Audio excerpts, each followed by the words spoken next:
Chapter 321. Is Sif an internal annihilation? Thor swore that he would never allow himself to be studied again in this lifetime. He suspected that Duke was torturing him on purpose. Hair plucking, nail clipping, hair pulling, and blood drawing were all tolerable, routine operations.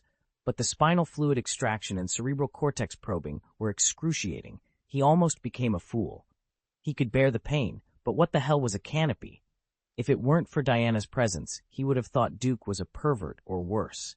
Fortunately, after various defenses, he finally saved his hair. After that, Thor refused to let Duke study him any further. He realized he had been foolish, forgetting that so many Asgardian guards had died, providing ample research material. In my opinion, they are not Protoss. Duke shook his head. Compared to the Aesir, I also think that the mutants on Earth are more like gods. Diana said, "To be honest, there are really not many people who can fight in Asgard. Your father Odin is one, you are one, and Loki is half. As for the others, it's better to say that they are medieval knights without any so-called divine power," Duke continued, shaking his head. Loki is just a frost giant. Without Frigg's magic, he might not even be able to defeat the three warriors. As for the three warriors of Asgard, aren't they just enhanced versions of medieval knights? Take Fandral, for instance. He just has superhuman strength, physical endurance, and is a master swordsman. In this case, any mutant on Earth could beat him. The Protoss are too weak. Even Batman could kill him. In my opinion, only you and Odin are gods in the whole of Asgard. I'm curious, where does your lightning come from? And the Asgardians outside, I've explored them early in the morning. Their bones, skin, and muscle are roughly 3 times denser than a human's, Duke said. Thor remained silent. The reason why I study you is because you are Odin's son, and you have many similarities. After all, Odin can't stand the strain. I'm afraid others would die before I could study them. If Loki weren't related by blood, you wouldn't have this honor either, Duke explained, waving his hand dismissively. Thor was speechless for a moment. It made sense. He simply lay down and said, "As long as you leave my hair alone, then go ahead." In fact, he had always been aware that after Duke injured him, he would heal him soon after. Duke nodded. "Before continuing, I want to ask, how did you inherit the power of lightning?" Duke inquired. He was sure this wasn't magic. Thor's lightning power didn't come from the hammer. Even without it, he could still summon the power of thunder. This not only caused thunder to strike, but he also had lightning reserves. In Duke's view, Thor was a walking electric eel. The difference was that while electric eels could only discharge themselves, they couldn't trigger natural thunder. Electric eels have cells that act like small, laminated batteries, sending a flow of ions through their membranes when energized by a nerve signal. These cells are stacked like many laminated batteries, creating extremely high voltages. When connected in parallel, they generate enough current to kill or repel any creature that comes close. They can discharge at will, controlling the discharge time and intensity through their nervous system. From his research, Duke found that Thor's discharge ability also depended on his nervous system, specifically his brain. When Thor awakened, his eyes turned incandescent first, indicating the brain's strong current. The eye, being a vitreous body, just released the strong current color from the brain. According to my research, you have a kind of lamellar cells, similar to electric eels, Duke concluded. Duke observed Thor with a curious expression. "It's fascinating. About 80% of the cells in your body are these laminated cells. I have to ask, are you some kind of genetically modified Thor, created with electric eel DNA?" Thor's face twisted in anger. "Electric eel? Don't compare me to that inferior fish." He raised his head and cursed, clearly frustrated. If he could have overpowered Duke, he would have lashed out long ago. "Look at this," Duke said, cutting off a small piece of Thor's skin along with a drop of blood. A flow of magic power erupted between his fingers, and under its guidance, the epidermal cells swelled instantly, emitting bright white lightning. The blood reacted similarly, boiling and erupting into thunderous sparks. Thor was dumbfounded. Diana was equally surprised. "But you are stronger than an electric eel. At least an electric eel can't summon electricity from the outside. So I'm curious, how did you get this special ability? Few Asgardians possess such power," Duke inquired. The truly powerful Asgardians were Odin, Frigga, Thor, Loki, Heimdall, and Hela. The abilities of the rest were negligible. Frigga's powers were more about the magic practiced by witches, which Loki inherited. Duke's curiosity was piqued. Do you have some kind of awakening ceremony? If the awakening is successful, you gain power. If it fails, you remain an ordinary person? Also, Thor frowned. Yes, that's how it is with the Inhumans on the moon. In my opinion, those Inhumans are far stronger than Asgardians. Although Asgard claims to be the domain of the gods and rulers of the 9 realms, your actual strength is quite weak. Only Odin can truly intimidate others. Once Odin dies, Thanos will strike immediately. Duke paused, realizing something. Wait, did I just reveal some important information? Diana's eyes widened. There's a traitor. Exactly. Thanos' timing was too perfect. He waited until Odin died and Asgard was destroyed before making his move. His massive ship would have taken some time to get here, so he must have been monitoring Asgard, waiting for Odin's death before hurrying over, Duke explained, his eyes lighting up with realization. Thanos feared Odin and wouldn't attack until he was dead. Unfortunately, by the time he arrived, Asgard was already destroyed, so he attacked your spaceship instead, Duke concluded. Thor's breathing became rapid, then gradually calmed. Is it Sif? What? Diana asked, confused. Is Sif the traitor? Thor repeated. Why do you ask that? Diana glanced at Duke, puzzled. Isn't this something you should know? Chapter 322. Thor is the mother and he is the father. No. Why do you think so? Duke was a little confused. He had made an unintentional assumption, but did it really create a contradiction? He was also startled by the sudden discovery that Asgard had spies planted by Thanos. This seemed almost certain because it was too coincidental that Asgard had just destroyed Thanos' ship. When Odin was alive, Thanos didn't dare to make a move, but as soon as Odin died, Thanos immediately rushed over to attack. Isn't that obvious? Someone must have tipped him off. It was absolutely impossible for Earth to leak the secret because when Odin died, he was on a high mountain with no one around. As for Hela being locked up, it wasn't surprising that the older generation could find out the news. The appearance of Hela meant that Odin was dead. Even if no one knew, all of Asgard was aware that Loki had been pretending to be Odin and had exiled him to Earth. Thor and Loki went to pick up Odin, but what came back was a strange woman, Hela. But Thor and Loki didn't know where they were going, and then the 3 warriors of Asgard were killed, and the guards of Asgard were almost slaughtered. Odin did not appear in such a scene of destruction. The spies may have analyzed this and informed Thanos. Sif did not appear in Thor Ragnarok, nor in Avengers Infinity War, and she disappeared directly. Did she really betray? Probably not. After she gave the ether to the Collector, she disappeared. But she didn't come because of a schedule conflict. But she is Thor's wife. This is just my speculation, but it shouldn't be, Duke said, releasing an image of the scene.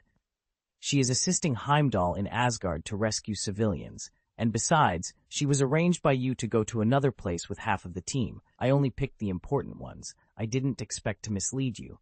This image was, of course, fake. He made it up himself. Thor remembered the words slaughter half. Then he saw a strange figure. Who is that? Standing with Sif was a strange figure. He didn't remember such a person in Asgard. However, he was very familiar with this uniform, the Valkyrie who had long since disappeared. Is she a Valkyrie? Ah, the only one who survived in the early years. You met her on the planet where you fell after being thrown out. But now, shouldn't you meet? Duke shook his head. Thor remained silent. Judging from Duke's future image, it was indeed too coincidental. Let's talk about the spies later. As long as Odin doesn't die, this scene won't happen, Duke said. You're right. Go ahead, Thor lay down again. Then you can tell me how you inherited the power of lightning, Duke asked. Then you'd better ask my father. I just remember that I was born with the power to control lightning, Thor said, lying down. Then get on with it. Duke directly took out a small piece of liver slice out of thin air and healed it instantly. Thor only felt a sharp pain, and then he was fine. He then looked at the removed internal organs. For a while, he was speechless. This was really treating him as a guinea pig. It seems that my healing technique can indeed heal the damage of your Protoss. There may be a very magical picture below. I hope you will not be too shocked.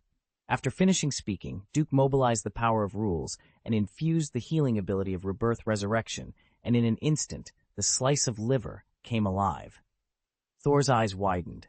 First, it swelled into a ball, then a head, arms, and legs grew out, and then fingers, toes, and facial features gradually became clear. Eventually, a baby was born, but his color was red. A little red man? Giggle cluck! The little red man clapped his hands and laughed, jumped on the ground, and ran excitedly, occasionally releasing thunder and lightning, crackling, sizzling. Is this Thor's child? Is it? Right? After all, it came out of Thor's body. Logically speaking, he is the mother.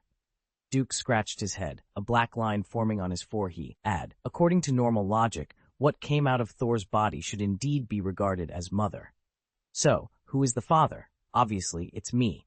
I injected life into the creature. Isn't that the same as ejaculation? Duke's face turned red with embarrassment. So awkward, so disgusting, so confusing. Fortunately, neither Diana nor Thor noticed his discomfort. The little red creature, after going wild for a while, jumped onto Thor, hugging him intimately and showing no interest in Duke at all. Thor. Mother? Diana. Mother? The situation was chaotic. Duke clapped his hands and laughed loudly. Congratulations, Thor. You have a child, and you are now a mother. Get out! Thor was furious. He glared at Duke and slapped the little red creature to the ground.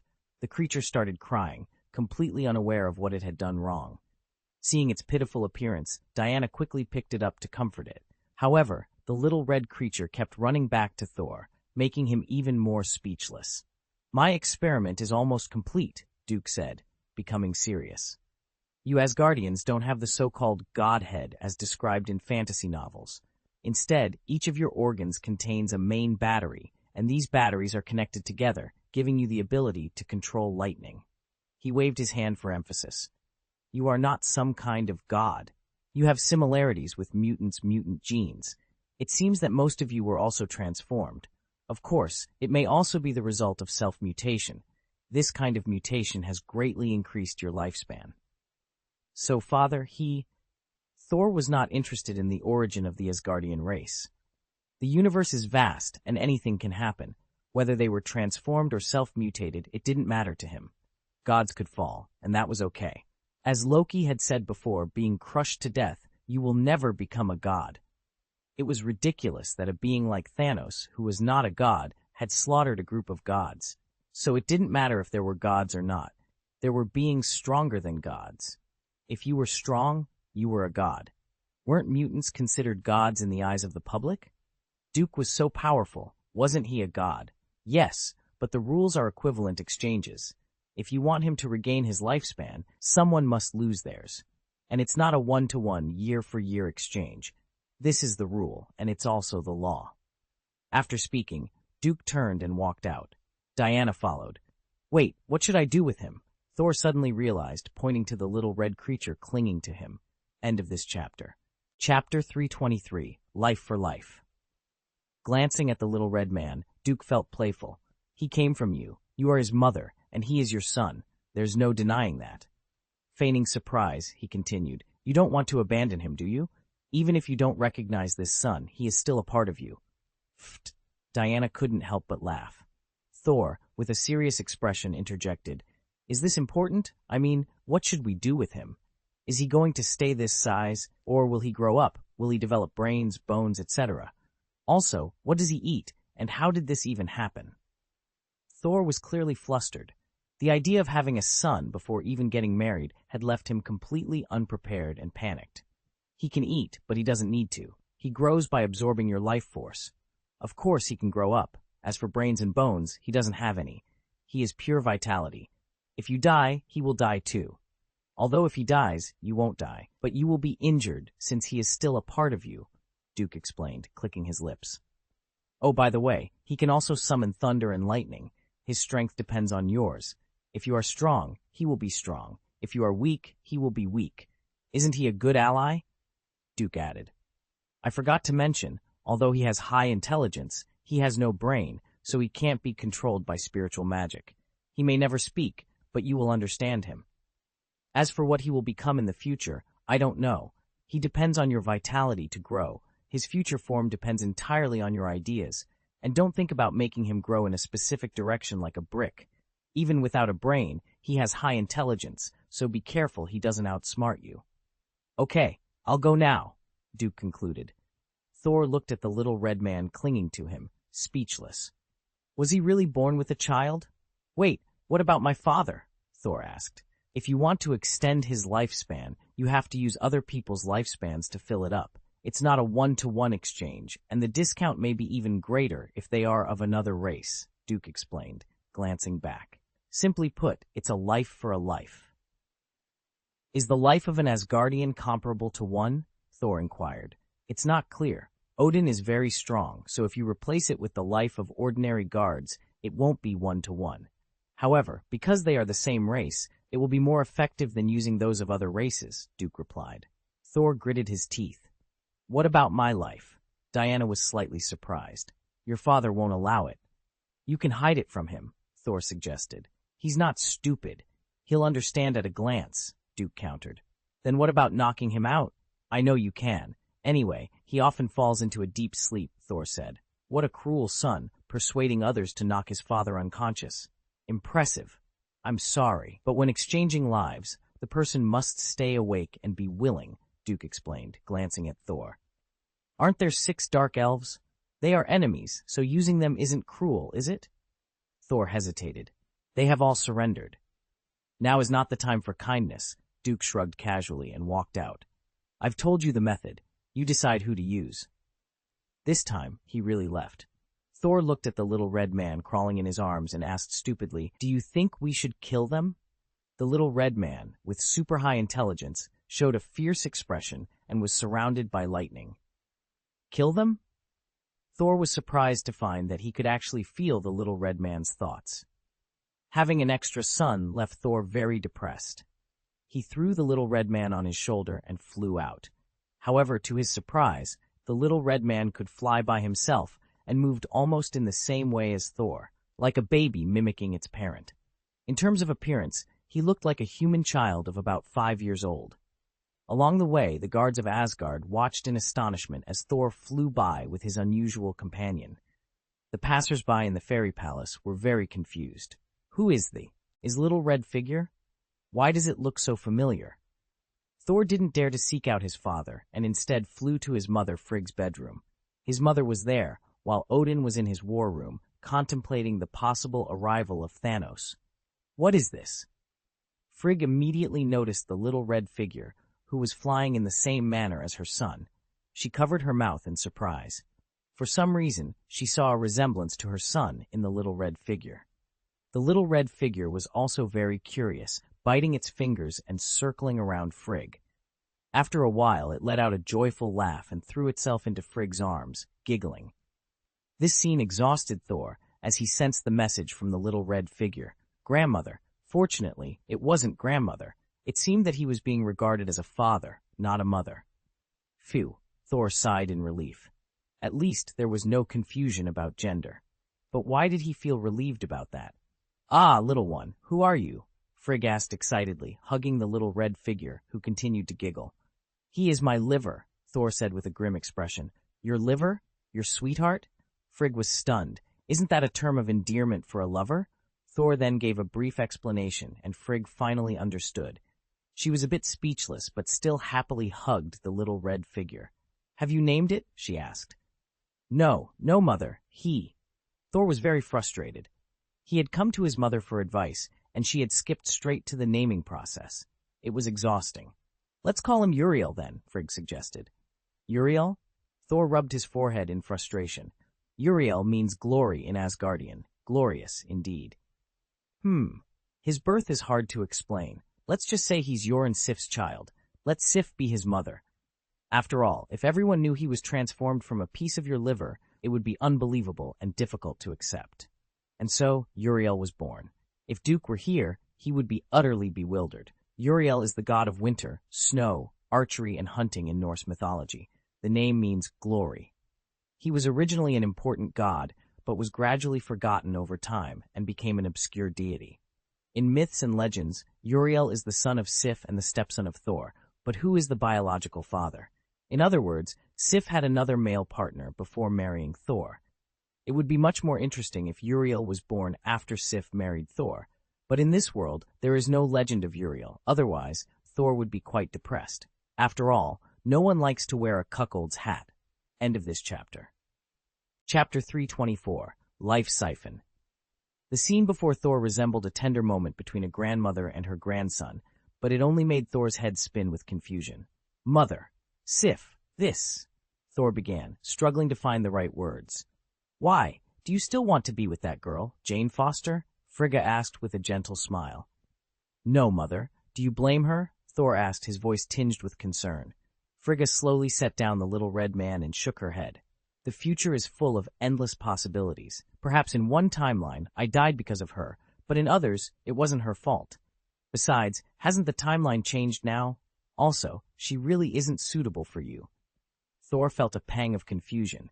But Mother, isn't this still strange? 100 years after her, I would have to endure thousands of years of pain and loneliness. Thor wanted to argue that he could find someone else, but the thought felt too callous. Well, I will think about it carefully, he said, rubbing his forehead.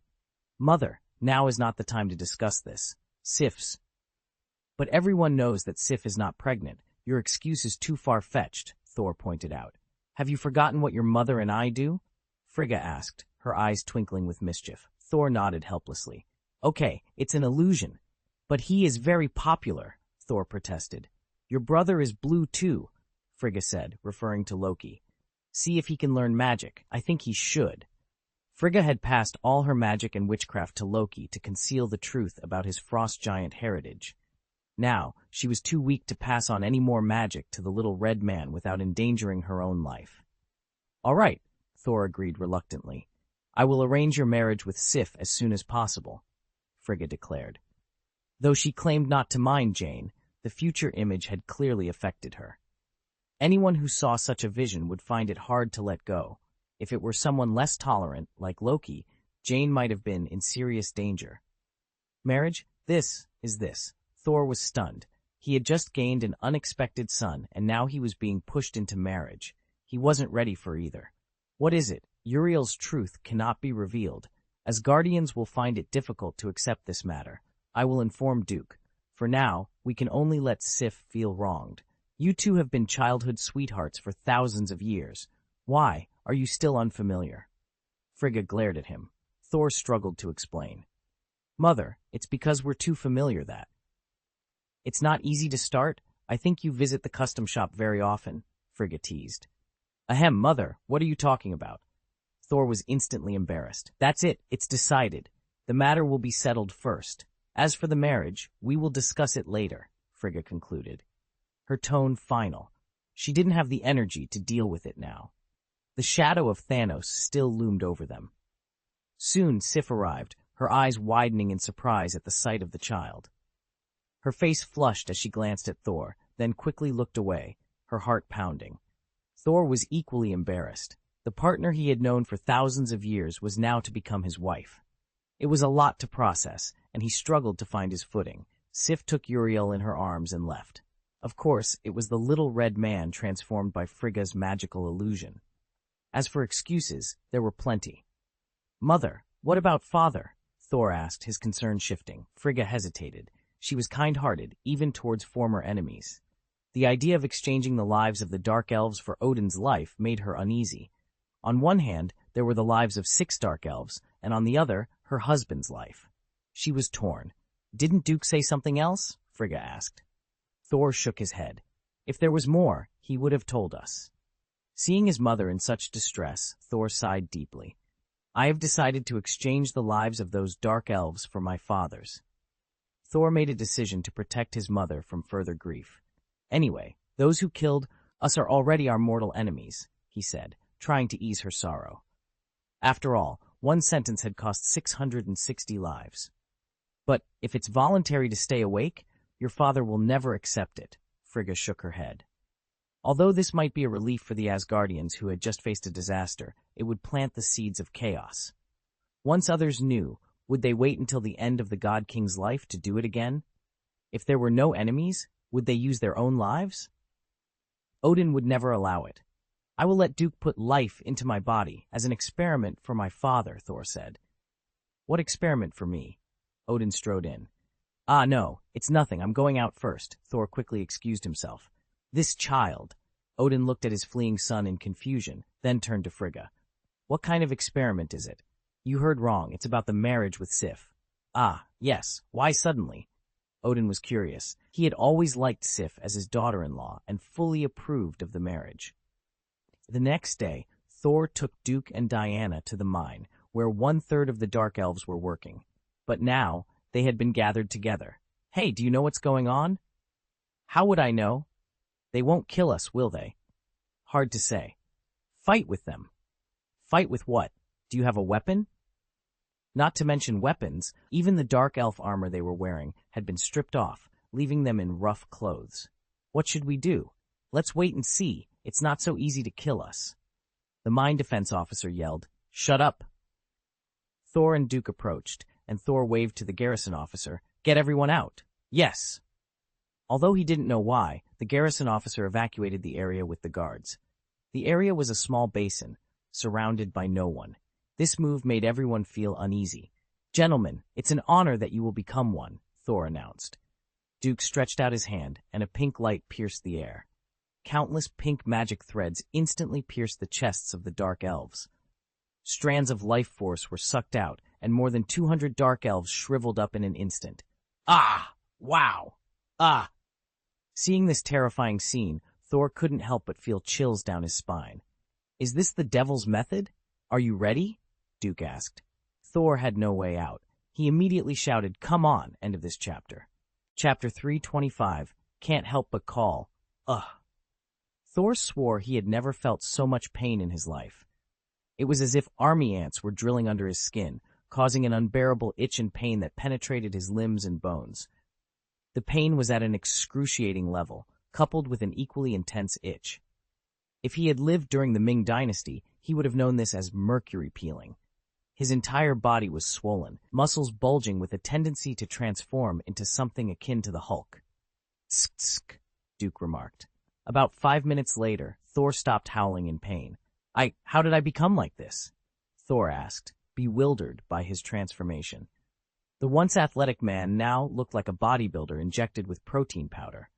It's only temporary. Once your vitality is restored, you'll return to your original form, Duke said, waving his hand to create an illusion. Instantly, Thor regained his handsome appearance. Thor's vitality had increased, and the enhancement of vitality was a complex issue that couldn't be easily measured. It didn't mean Thor would become smaller or older by adding vitality. On the contrary, Thor was now in his prime, at the peak of his physical fitness. The added vitality only made his body stronger and more vigorous, hence the muscular man appearance. If a child were to receive this vitality, they would grow up instantly because their physique hadn't reached its peak, effectively ripening them. Similarly, older people would become younger with the input of life force. Additionally, patients would recover instantly as the life force repaired necrotic cells and tissues, healing them immediately. Oh, where are these corpses? Thor asked. Just burn them, Duke replied. A monstrous flame erupted, instantly reducing the bodies to ashes. With a wave of his hand, the ashes were pressed into the soil, erasing all traces. Seeing this, Thor couldn't help but want to call out. The garrison officer ran in, panic-stricken. What's the matter? What happened? The officer asked. Despite Thor's repeated instructions not to enter, the officer couldn't help himself. The screams had been too terrifying, mostly Thor's wailing, which Duke had muffled, but the Dark Elf's cries were still audible. He hadn't expected the life transformation to be so painful.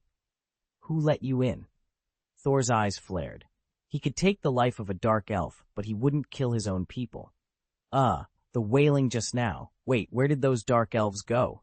The officer stammered. Thor hesitated. Was it necessary to kill his own people to eliminate the danger? Duke walked over with a smile.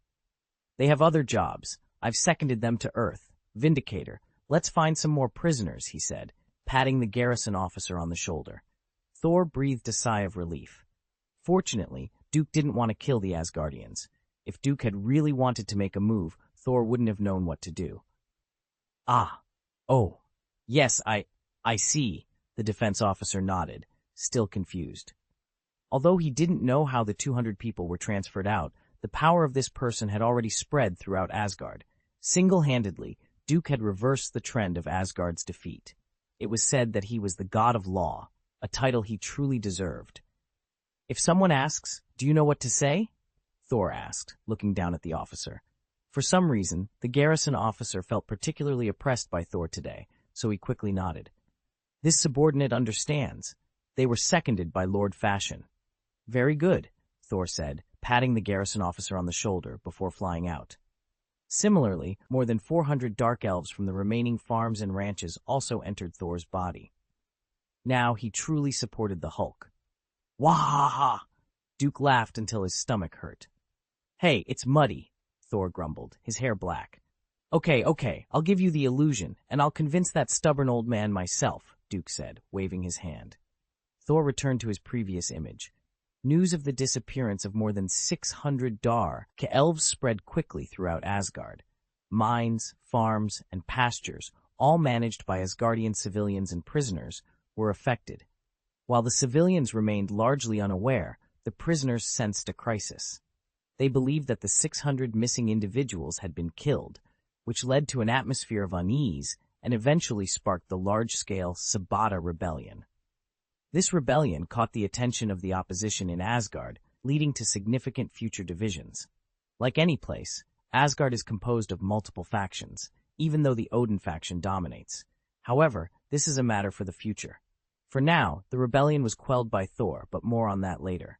The immediate concern was persuading Odin. Thor decided to be direct and revealed what Duke had seen, a large head and peat. As expected, Odin was furious and slapped Thor away. "Bastard, is this how I raised you? Life and death are beyond our control. Do you think I'm afraid of death? Is it because of you too?" Odin's gaze shifted to Frigg as he spoke the latter part. Frigg, standing nearby, became visibly uneasy.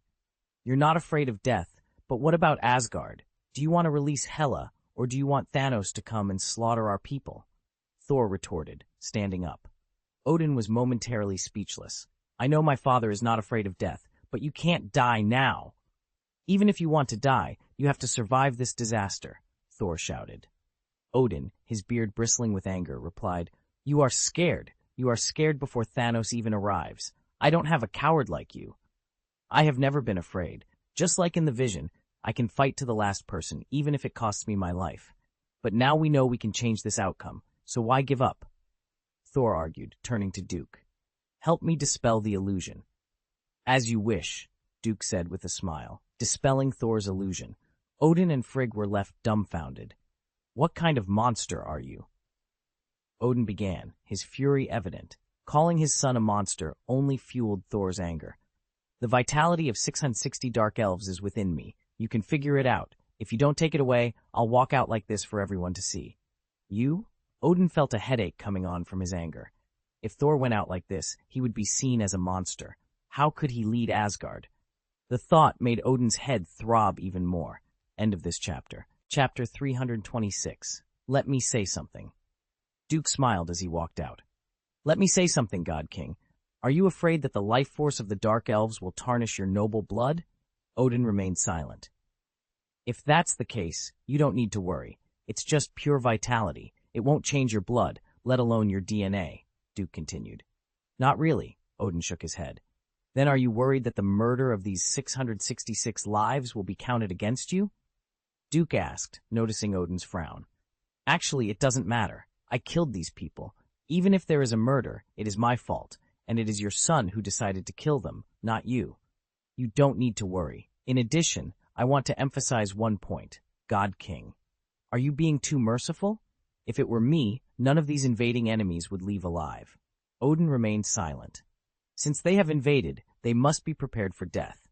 They have been kindly given a few days to rest. They are all dead, and using their lives to do something meaningful, why not? Duke argued. Odin glanced at him, a slight smirk on his lips. "You underestimate me too much. I am the father of the gods. In the 5,000 years of my life, I have killed countless enemies. How can I care about this number? Then why do you still have cleanliness, afraid that they will tarnish you? Life force is a very simple thing. The life force of dark elves is no different from that of pigs, cattle, goats, or even Protoss, Duke said. Odin snorted and sat on the throne. You look down on me too much, I'm afraid. Afraid? I don't seem to be looking down on you. This is considered high praise, Duke replied. Odin shook his head. I have already prepared for death, ready to accept its arrival calmly. Moreover, death is not the end, it is just a new starting point. I am afraid that after having the hope of life, I will be reluctant to live, reluctant to leave, will lose my original heart, and become a former tyrant. In his youth, to establish the dominance of Asgard, he fought everywhere, killing countless enemies. It is not an exaggeration to call him a tyrant. Hela wanted to continue fighting, but he chose to become the king. To put it simply, it is put down the butcher's knife and become a Buddha immediately. He was ready to embrace death, and suddenly the hope of life came, which would make his heart confused. Duke chuckled. You say you are ready to embrace death? Then why are you still dormant in that coffin? Don't tell me the role of that coffin is not to delay aging. If you want to die, I think you want to live. If you want to die, you will follow death when you die. Why become the Holy Spirit to pursue eternity? Are you teasing me? Duke continued. Odin was a little embarrassed, as if his secret had been revealed. He coughed a few times. That's different. Before I die, I have to train Thor to become a real leader. But now he is not so good. For example, what he has done now has failed and is full of loopholes. Duke directly broke his strong lie. Stop fooling me here. Fooling your stupid son Thor is still possible. Don't worry. Once you become a tyrant desperate for life, I will personally end you. Heh, Odin sneered. You just despise their life. It feels awkward to save your own life with the life of an old enemy, an inferior enemy. This is the root cause, right? Duke snorted. Thor and Frigga were speechless. Odin coughed lightly. Okay, stop coughing. If you cough again, your lungs will come out. Even if you, Asgard, are not killed by Thanos, you have to live first, Duke said. With that, Duke raised the life siphon with his left hand, and the pink light hit Thor's chest, while the green magic beam of life bestowed hit Odin's chest with his right hand. Minutes and seconds passed. Thor gradually shriveled down, while Odin didn't change much, but the light in his eyes became more energetic. At first glance, the lines on his forehead seemed to smooth out. Odin seemed to be much lighter. Of course, he also had to endure the pain of Merkul, Uri. But as the king of gods, he gritted his teeth and bore it for the sake of his dignity. It wasn't until Thor returned to his original form that Duke finally stopped. Well, the vitality of 200 people has been exchanged for a lifespan of almost 150 years. Not bad, right? A score of 3-1, Duke said, clapping his hands and making a tutting sound. Odin felt his body brimming with strength. Thor, curious, asked, Isn't it 3-1? Are you kidding? It's 600 people, not 600 years. Each of them can live for about 50 years, which means 3 years per person, in exchange for Odin's 200 years of life. Thor's eyes widened. You mean I had 3 years of life in my body just now? Is it strange? Duke asked. Oh, it's not strange. Not strange at all, Thor quickly replied. Give the remaining 66 people to your mother, Duke said. He then repeated his process. When the green life force was injected into Frigga's body, a surprising transformation occurred. She became much younger. Now she appeared equivalent to a 70-year-old human being, but after injecting vitality, she looked almost 45 years old. 6-1. The life expectancy of about 500 years has been restored, Duke noted. Ah? Why is that? Thor was. Maybe it's because she's relatively weaker, Duke speculated. Weaker. Thor muttered, feeling a bit lost. Ahem. I just thought you were praising me, Frigga said, a little embarrassed. Of course it's a compliment, Duke replied. I'm curious, why did you do this? Odin asked as he walked down slowly. Because I don't want you to die so early. As for Thanos or anyone else, whoever I advocate will do, Duke replied. And what about Frigga? Odin inquired. She is a respectable woman and a loving mother. I don't want her life to end in tragedy. Additionally, in other parallel timelines, I am friends with her, Duke explained. Odin frowned. Parallel timelines? Yes, among the many parallel timelines I have experienced, one of them is quite interesting. You are a baker, Duke joked. Ahem. Odin was embarrassed and waved his hand dismissively. All right, this conversation is over. I have to thank you. Now, tell me, how do we deal with Thanos? I don't want my family or my people to be destroyed by him. I don't have a plan for that at the moment. It's your responsibility. However, if possible, you might need to fake your death, Duke suggested. End of this chapter. Chapter 327, The Throne Council. Are you suggesting spies? Odin's eyes were sharp, revealing a captivating light. Yes, but just a suspect, Thor replied, expressing his doubts. Thanos had arrived too quickly and too coincidentally. Asgard had just been destroyed, and as they were fleeing to Earth, Thanos intercepted them with precise accuracy. It wasn't easy to locate them in the vast universe, so it wasn't just about a spy. Thanos probably had something like a locator as well. This situation was very troublesome. Could it be those people from other star fields? Odin asked. He had traveled farther than Thor, had more experience, and naturally had a broader perspective. On the spaceship they escaped from Asgard, there were nearly half as many aliens. There is a possibility, but it should not be great. Thor thought for a while, shook his head, and said. He had asked Duke later, and learned that after being thrown out of the Rainbow Bridge, he had fallen on a planet of scavengers and became a slave in the arena. He was captured by the Valkyrie, met Hulk in the arena, and then returned to Asgard after a dangerous journey. Loki, who also fell on that planet, had also returned with a group of alien slaves. The process was like this. Those aliens are all arena slaves from a certain planet, so it is unlikely that they have a location device on them. Because they escaped after a riot, it is unlikely they had a way to send a message to Thanos, Thor expressed his opinion. So, it is very likely, still in Asgard. Odin was silent for a long time and then sighed. That's Loki. No, Loki. Frigga shook her head, not wanting to believe her son could be a traitor. Loki had a deal with the Chitauri Legion under Thanos. He must know Thanos, there is no doubt about it. Thor said. Thor. Frigga couldn't believe her eldest son would say that. Thor waved his hand. But I don't think he is a spy. Frigga finally breathed a sigh of relief. Tell me why. First of all, he should know that Thanos is a dangerous being, and there is no benefit in attracting him.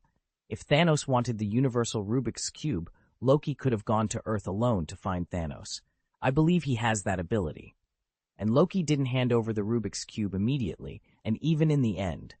Thor trailed off, losing his mood for a moment. Secondly, why has Loki assassinated me so many times over 500 years, but I have always tolerated him? When I was young, I thought he was mischievous, but as I grew up, I gradually understood that he just wanted Father's approval, to show his abilities. That's all, Thor continued, so I put up with him all the time. He's not an outright bad guy, he just wants to get his father's approval. So, he may do some mischievous things, but in the face of endangering Asgard, I believe he can make the right choice. Frigga breathed a sigh of relief. Thor, I'm glad you can say that. Thor nodded with a smile. So I personally think that if there are spies, they must still be in Asgard. Fortunately, the following events let them go out, Odin said. He was referring to the future image of Thanos coming. Except for him, Frigga, their two sons, and Duke and his party, everyone in the banquet hall had left and did not see the scene of Thanos destroying Asgard. If there were spies here, the consequences would be disastrous. But the key now is not to hunt for spies, but Thanos. As long as my father is still alive, he will not dare to go one step further.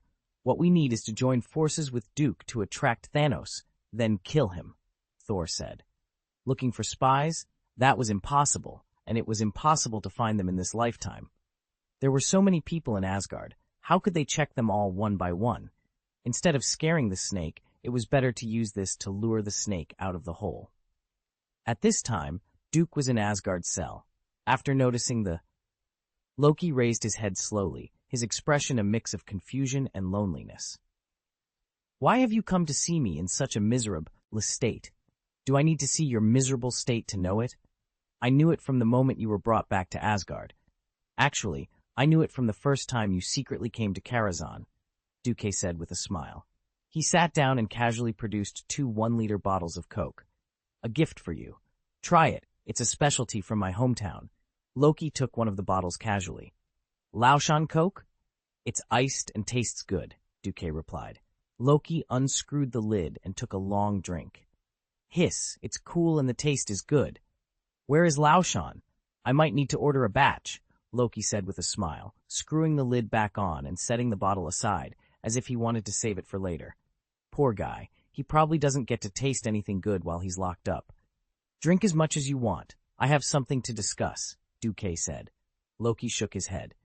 No, it's better to keep some things to yourself. Oh, by the way, you noticed me the first time I went to Karazhan? Have you been plotting against me since then?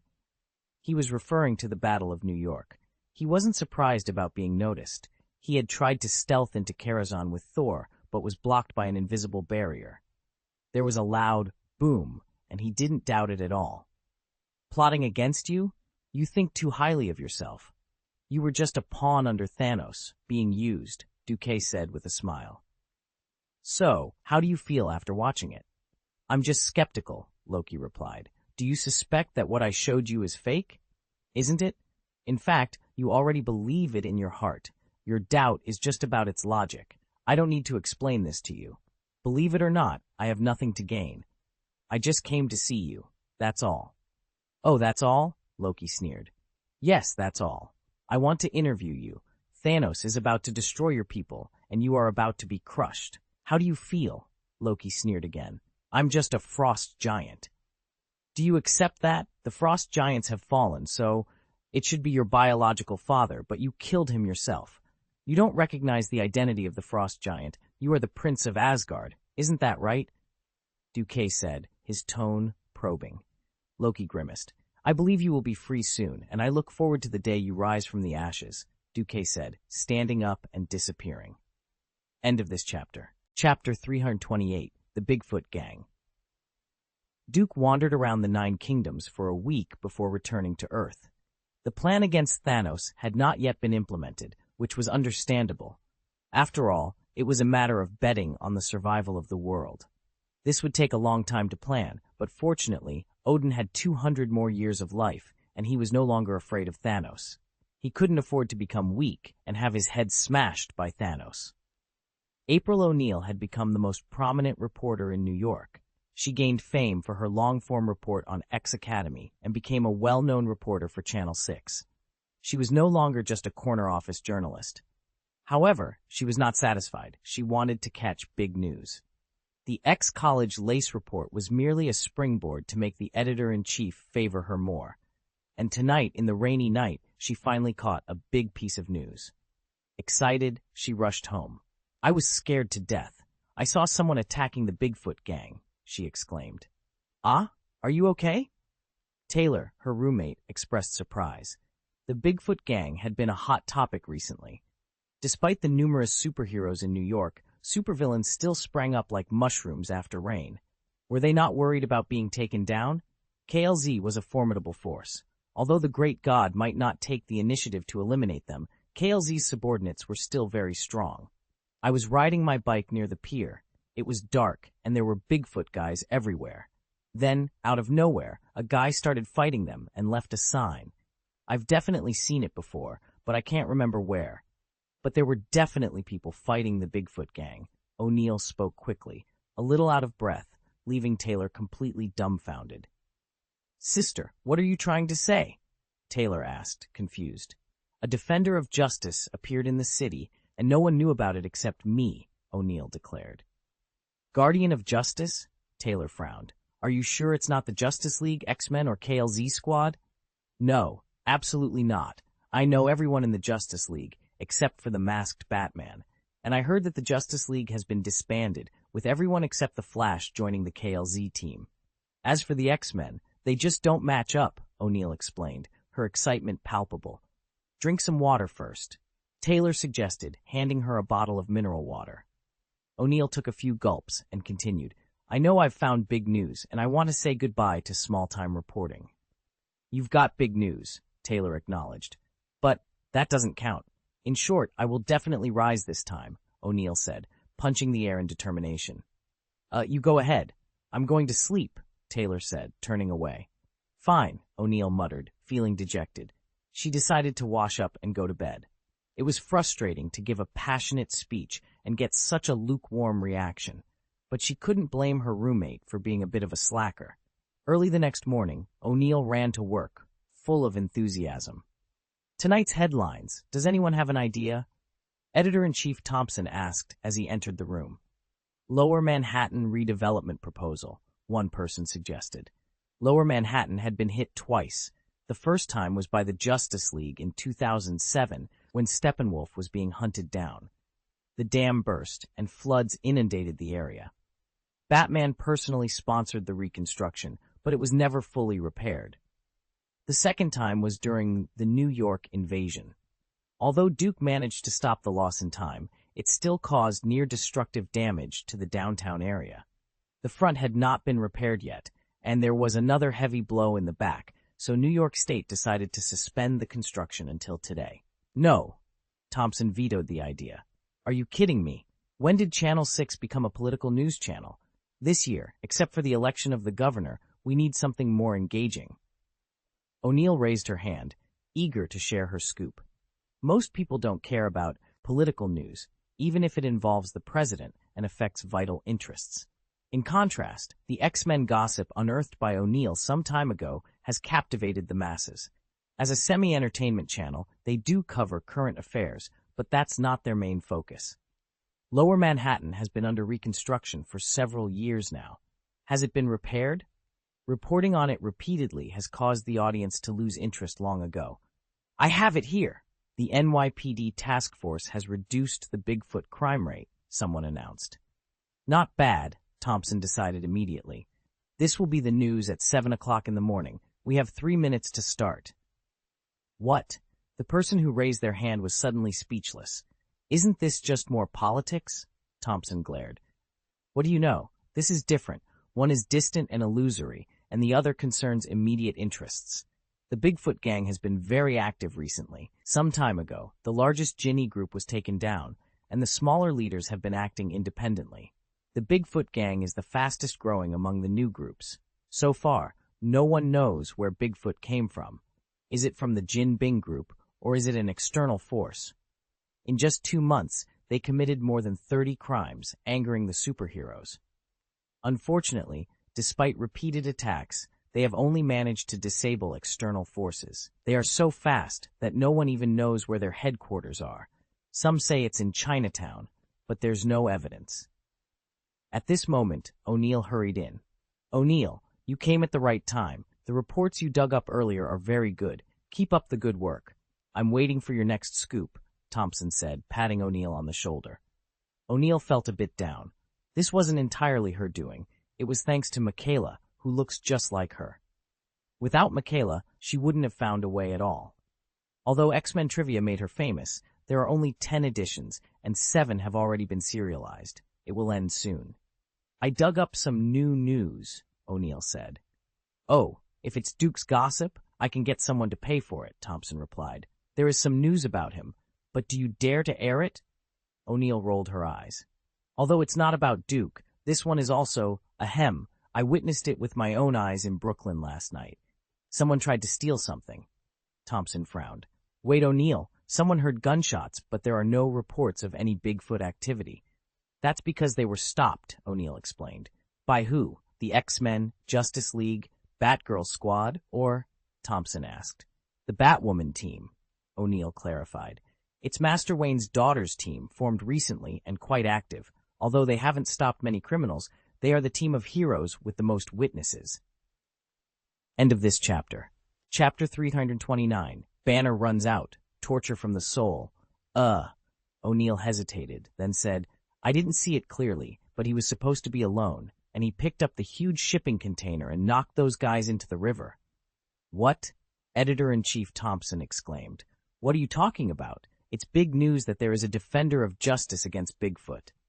Thompson frowned more and more. Are you sure you didn't see Superman? I'm sure. Superman is busy planting corn in Metropolis. He doesn't have time to come to New York, O'Neill said gloomily. It seemed that the editor still didn't believe her. There really is a guardian of justice. I saw him. O'Neill, I have to say, if there is no definite evidence. No, I have. I took a photo of the container, O'Neill insisted. She dug out the photo of the container that had the word home written on it. I think this is evidence of his presence. Thompson took a look, shook his head, and said with a smile, "It's nothing. Chinese characters. I can print tens of thousands of these characters, so it doesn't mean anything. I think that's the key piece of evidence that someone is fighting Bigfoot and—" O'Neill, I think you should follow X Academy, that kind of thing," Thompson interrupted. After speaking, the editor-in-chief turned and left. What a waste of her time. If it weren't for the fact that she had dug out a piece of valuable news before, she would have kicked him out a long time ago. It was a waste of her time early in the morning. Time in New York is precious, don't you know that? How stressful is it at work? Duke had been back in Karazhan for a day. "Is everything normal during my absence?" he asked. "It's normal, but recently a Bigfoot gang popped up and caused chaos in New York. Even in Hell's Kitchen, their people appeared and caused a few troubles," Samir reported. After he came back, he went straight back to Hell's Kitchen, all of which were reported by his subordinates. "Bigfoot? Are their feet big?" Duke wondered. "I've seen the guys I caught. They don't have big feet."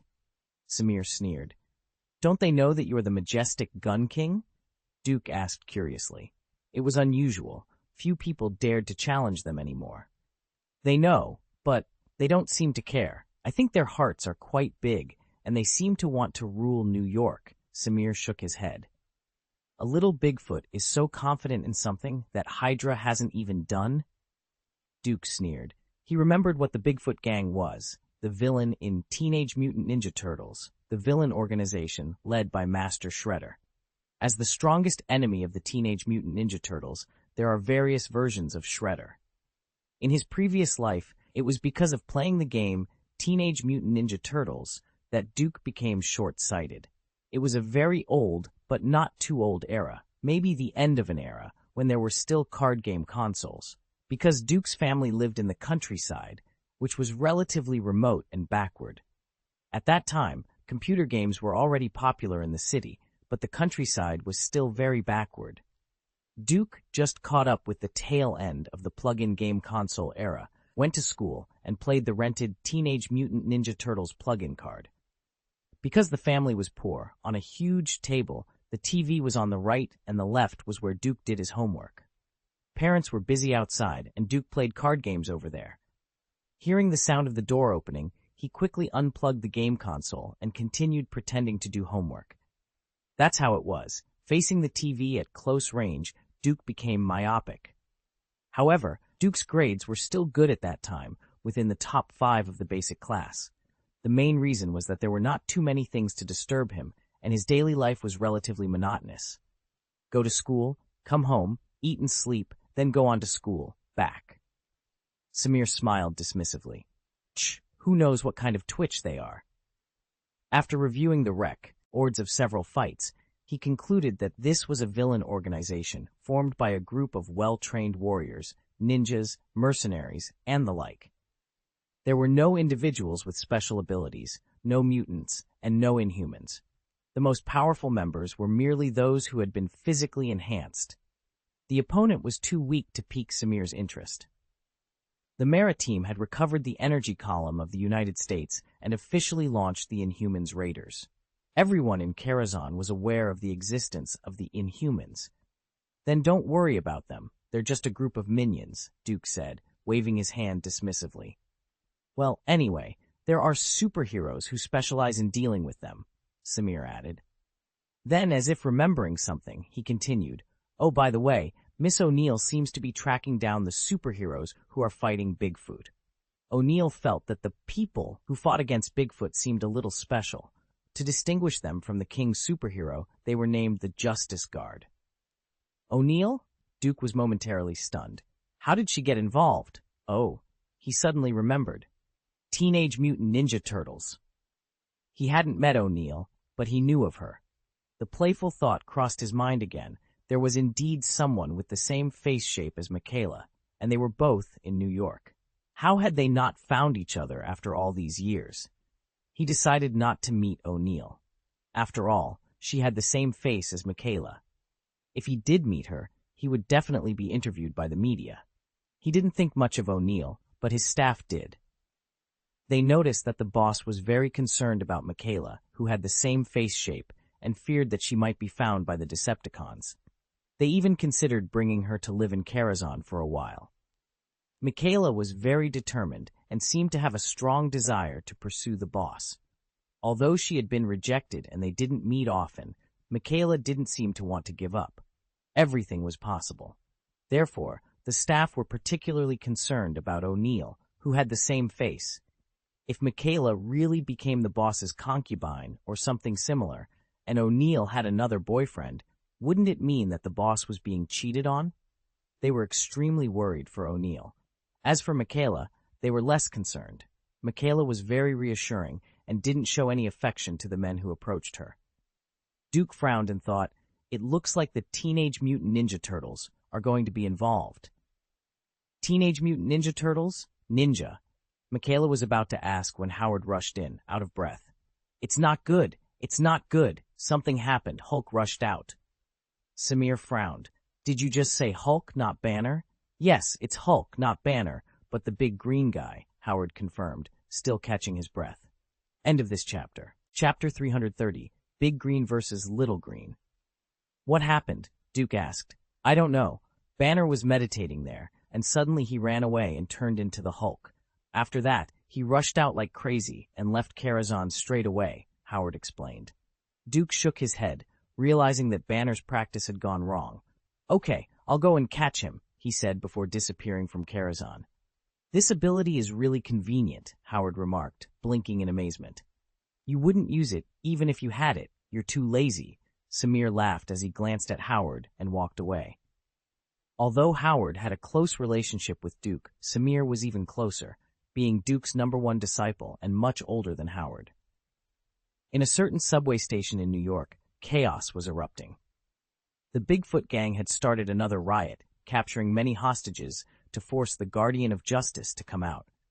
They might have been brain dead, as their actions could attract more than just the Guardian of Justice.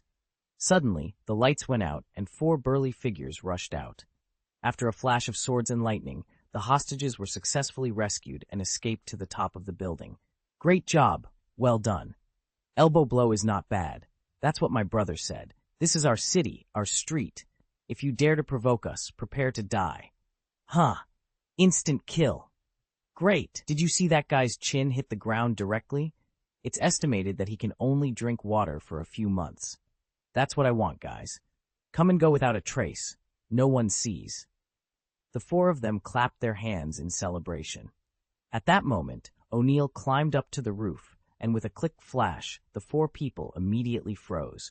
O'Neill sensed something was wrong and tried to run, but it was too late. It seemed like a flashlight just now? One of them whispered. Nonsense. The question is who is behind the flash. As far as I can tell, it's a woman. I'll get rid of her. What? Deal with it with kindness, send some flowers, and win a good impression. Let me do it. Raphael, don't. Get rid of. Whoosh, the hook chain was thrown out, and O'Neill, who was about to climb down, was pulled up directly. When she saw clearly what the 4 people in front of her were, she rolled her eyes and passed out. The one with the blue eye patch and the samurai steel sword was the boss Leonardo. The one with the red eye patch and the 3-pointed steel fork in his hand was the irritable second Raphael. The one with the orange eye patch, who loved both the stick and could shout 666, was the 3rd Michelangelo. And the one with a purple eye patch on his head, who had a technical style and was good at using a long stick, was the 4th Donatello. Oh, of course, besides the boss, the order of the 2nd, 3rd, and 4th was not correct, but Duke had arranged them like this. O'Neill was in no danger, and Duke stood at a distance, not wanting to intervene. He had come out to find Hulk, but instead, he found O'Neill and the 4 Teenage Mutant Ninja Turtles. The Hulk was nearby, and the 4 mutant turtles were likely the first to see him. Although Duke didn't know why, perhaps they felt a strong force and wanted to fight. In short, Big Green and Little Green were about to meet soon. Don't tell anyone about this, otherwise we'll come find you, April O'Neil, Leonardo warned. That's right. We'll come find you, O'Neill. We'll come find you. Michelangelo threatened, but his threat sounded more like an attempt to woo her. The story of a turtle in love with a big North American girl? The 4 turtles were about to leave the roof when suddenly there was a roar like a beast. A tall, burly figure jumped up and smashed boom in front of everyone. The four turtles gasped in shock. Michelangelo excitedly pointed and shouted, "Wow, it's Hulk! It's Hulk! I love Hulk so much. The Hulk is like a big piece of chocolate, super delicious." "Hulk," the others echoed, bracing themselves for what was to come. Raphael felt uneasy as he watched the Hulk approach. He quickly pulled out his three-pronged steel fork from his waist. Leonardo also sensed something was amiss. The Hulk's eyes seemed to be filled with provocation and mockery. As he moved, Leonardo drew the double knives from his back and warned, "Guys, be careful. Is this going to be another big fight? We're going to be late getting back." Donatello frowned, though it would have been more noticeable if he had eyebrows. "Roar," Duke chuckled inwardly. It was clear the Hulk was here for a fight. O'Neill, standing nearby, was thrilled. She was already imagining tomorrow's headline, Hulk versus Turtles. No, that wasn't quite right. It needed a more striking title, Turtles versus Hulk. Excited, she hurried to a safe distance and began recording the scene with her mobile phone. This was big news, very big news. The Hulk strode forward aggressively, like a subway train barreling down the tracks. Leonardo quickly positioned himself in front of the Hulk, both knives at the ready, and shouted, "Block!" Clang! The giant fist collided with Leonardo's double knives. Leonardo realized he had underestimated the force. It wasn't like a subway collision. It was more like an asteroid impact.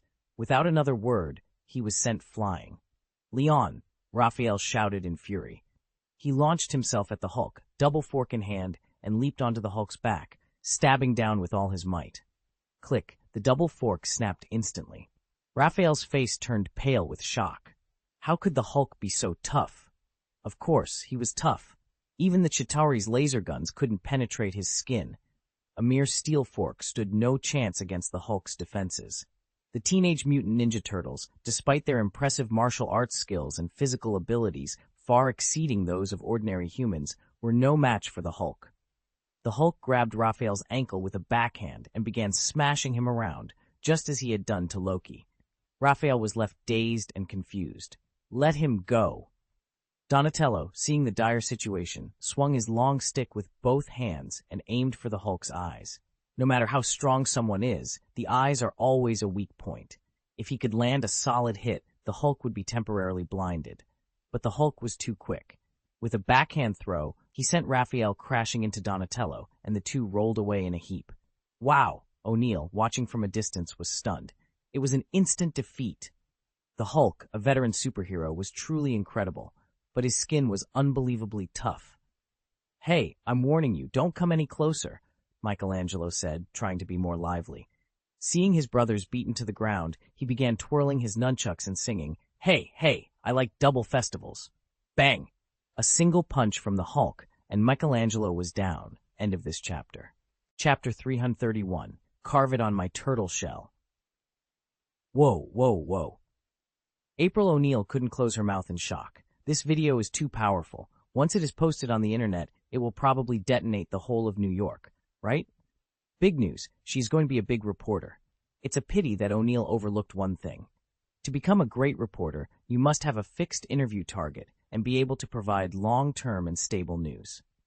This kind of short-lived coincidence can only make you flash in the pan. Without a keen sense of smell, you can't make big news. Perhaps it was her cry that attracted Hulk's attention. Their eyes met. O'Neill's heart skipped a beat. Bad, bad.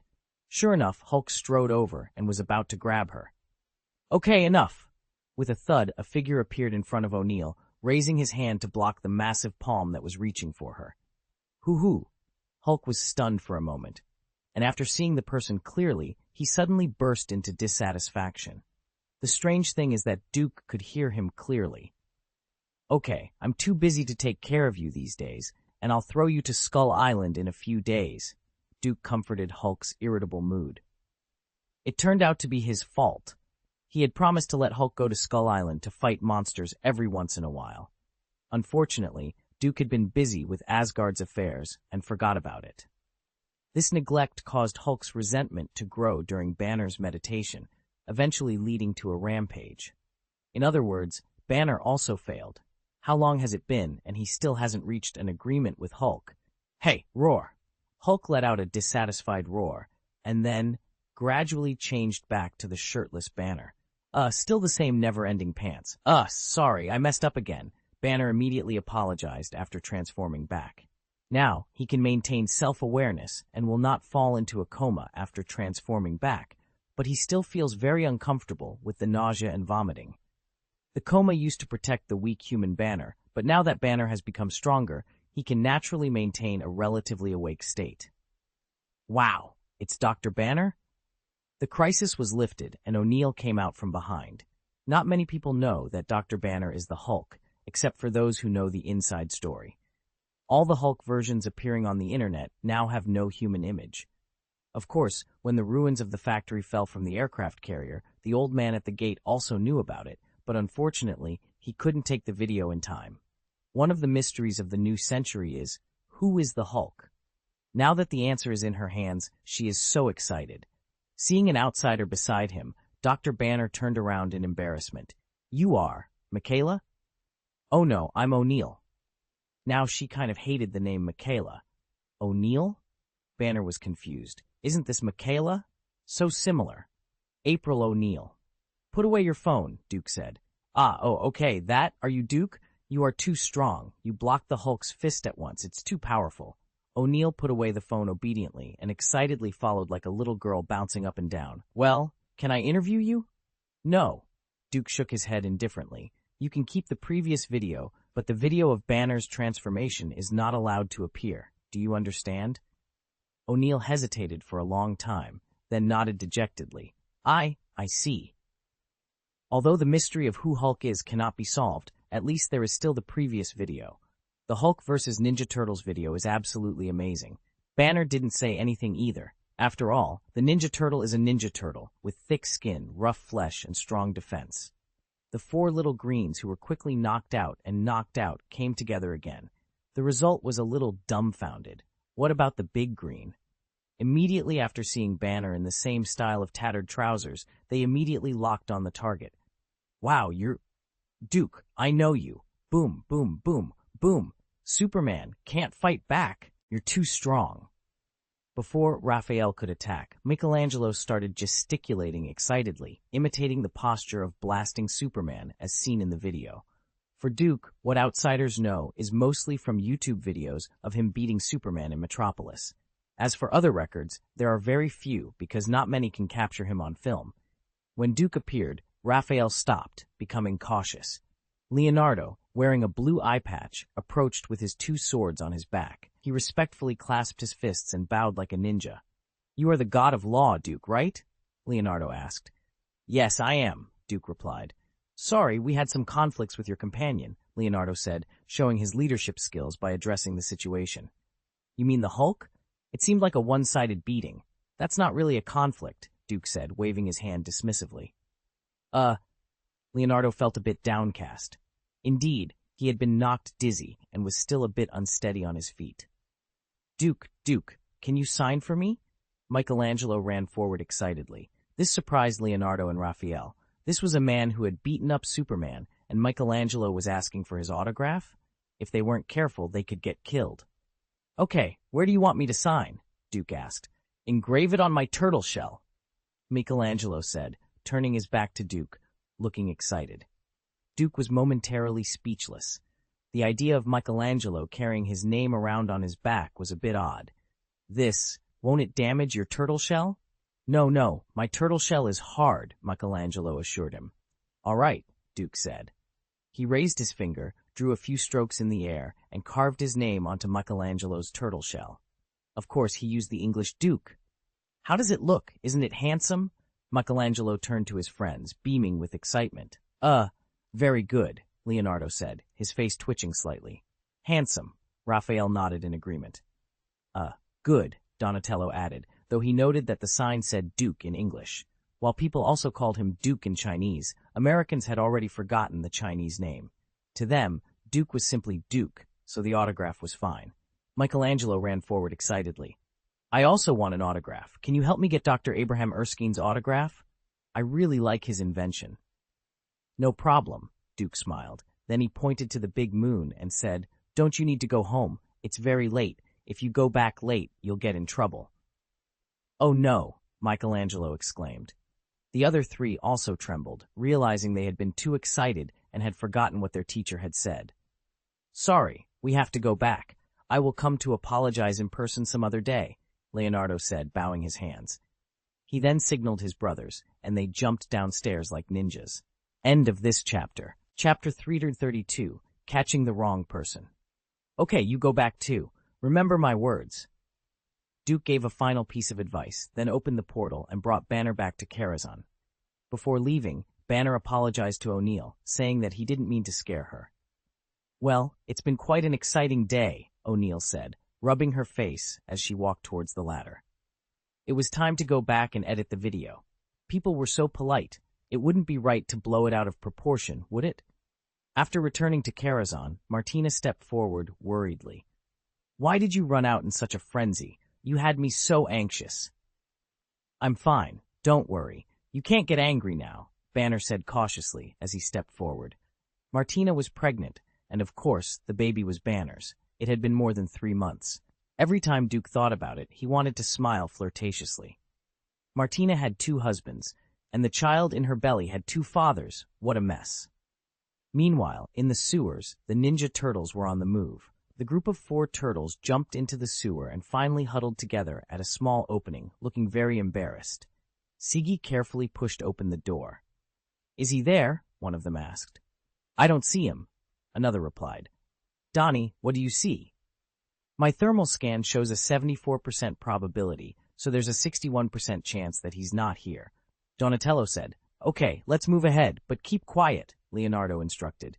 If Master Splinter finds out, he'll send us back to the side, Raphael warned. I don't want to turn back, Michelangelo added. Every time we go back, it's because of you, Raphael retorted. Oh guys, we've been spotted, Donatello said, sweating in shock. At that moment, a flashlight turned on, revealing a big rat in a black coat with the word Master embroidered on the back.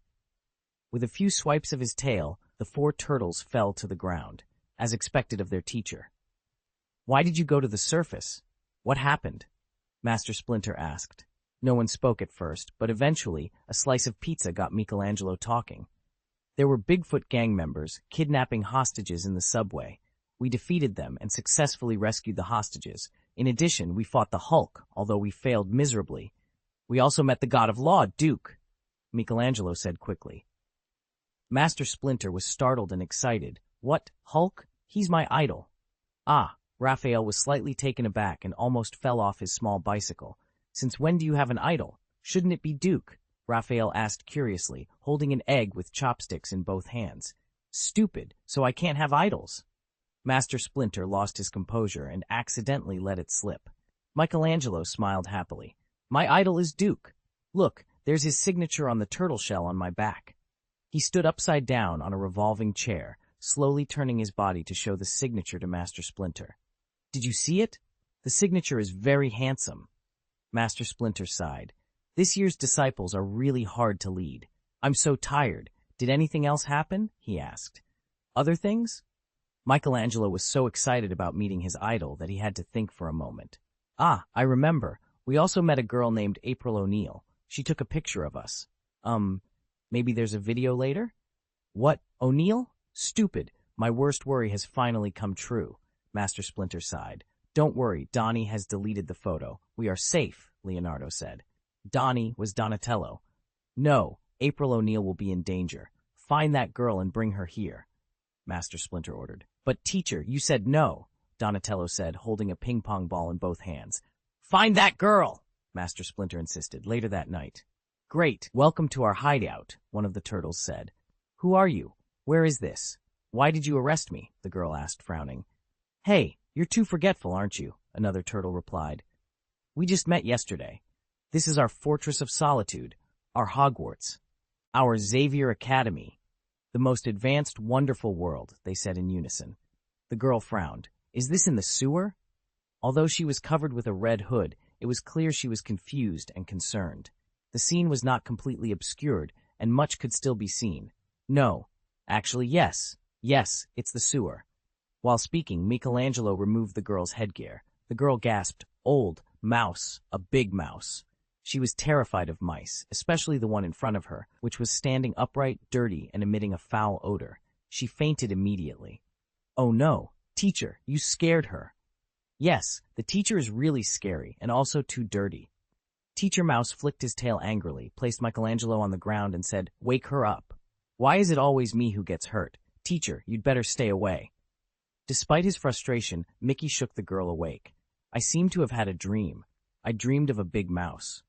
"No, you are not dreaming. There really is a big mouse here." Raphael pointed to the mouse teacher who was walking away. The girl gasped again, her eyes rolling back. "Don't faint, don't faint." Donatello quickly patted the girl on the back, and she finally recovered. Perhaps the shock was less intense the second time she saw it, so she didn't faint again. "Who are you? Turtles? Mutants? Or mutant turtles?" The girl looked around, seeing 4 green turtles in very different clothes in front of her. They were quite different, but compared to the big mouse, these 4 upright tortoises were not as shocking. She often went to and from the X-Men Academy and had seen many alien mutants. As for Beast Hank, Nightcrawler, and Mystique, each of them was more intimidating than the 4 in front of her. "Stop pretending, April O'Neil. We just met yesterday." Raphael was very angry. What's the matter with this woman? Had she lost her memory so quickly? Wait! The leader, Leonardo, noticed something was wrong. "I don't know why, but I always feel that she is a bit different. Oh, it's her temperament, completely different from yesterday's, very wild." The girl suddenly became serious. "Is it O'Neil you are looking for? I'm sorry, but you have the wrong person. I am not O'Neil, I am Michaela Baines." "What?" Donatello said in bewilderment. "Are you testing my IQ?" The other 3 turtles and the mouse were equally confused. What was going on? O'Neil had become Michaela. End of this chapter. Chapter 333. People are messy in the wind. Turn on the retinal scan. Scan. The search was successful.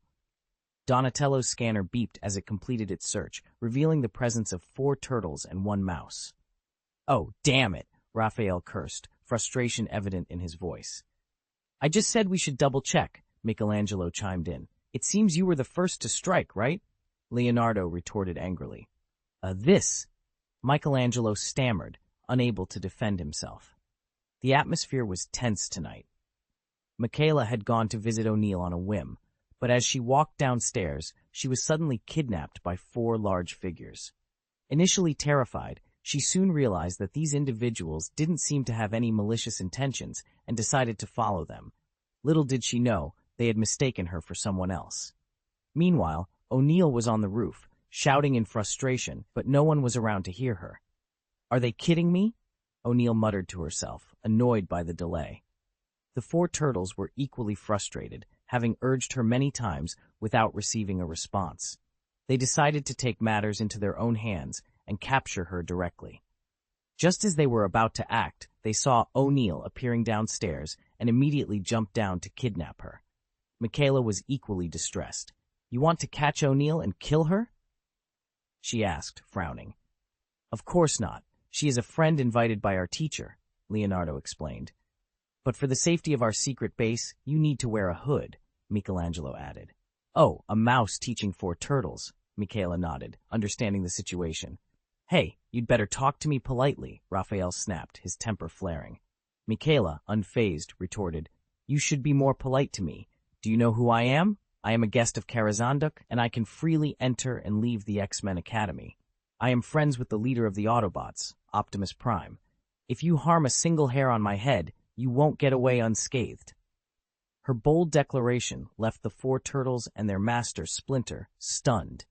This girl had quite the connections. "You're bluffing. You're just an ordinary person. How could you interact with them?" Michelangelo said, his voice trembling. He had been the one to put the hood on Michaela, and now glared at his brothers for revealing too much. "Who said ordinary people can't interact with them? I think you have good technical skills. Check the earliest Decepticon invasion of Los Angeles, and you should see my involvement," Michaela challenged. Donatello quickly searched and found that she was telling the truth. "Hey, she really was there, but there are very few pictures in the report," he noted, showing the results to his brothers. "Of course, there are very few. You all said I'm an ordinary person. Do you think I want to be in the middle of the battle? Although I didn't participate directly, I was there for the prelude to the Battle of Los Angeles and the arrival of the Autobots. I have been in contact with them from a distance and was involved until the end of the battle. It is because of this that I know Duke, and it is because of him that I traveled across the United States from the West to New York, Michaela explained, her tone firm. I advise you to be more polite to me, she added. Leonardo whispered to his brothers. What do we do? You are the leader. You decide, Michelangelo urged. Then, let's ask the teacher, Leonardo suggested. The 4 turtles turned to their master, Splinter. Master, send this lady back first. In any case, we must bring O'Neill back. She is in danger. Splinter instructed. Understood, Master, they responded in unison. Please, Splinter added, addressing Michaela. Wait, what danger is she in? She is also my friend. If there is danger, I can ask the X-Men Academy for help. As for you, you don't look very powerful, Michaela said, eyeing the turtles suspiciously. Raphael's temper flared again. You? Shut up, Leonardo interrupted, slapping Hugh's brother away. We may not be as powerful as the X-Men, but we are still capable. The Hulk from yesterday, Michaela interrupted. All right, I get it. Let's just focus on finding O'Neill and making sure she's safe. The turtles nodded in agreement, ready to set things right. Leonardo knocked them down instantly. There are quite a few superhumans in the X-Men. Master, do you see? Leonardo asked. Master Splinter waved his hand. No need. Thank you for the kindness of this lady. Inviting her here is also a secret. Some truths have to be told to her. You don't have to worry that we will harm her, because we are the ones she raised since she was a child. Huh? O'Neill was dumbfounded. That woman raised 4 big tortoises and 1 big mouse? The other 4 turtles were also very confused. Teacher, this, one of the turtles began. Needless to say, quickly bring him back, Master Splinter reprimanded. Oh. The 4 didn't say much.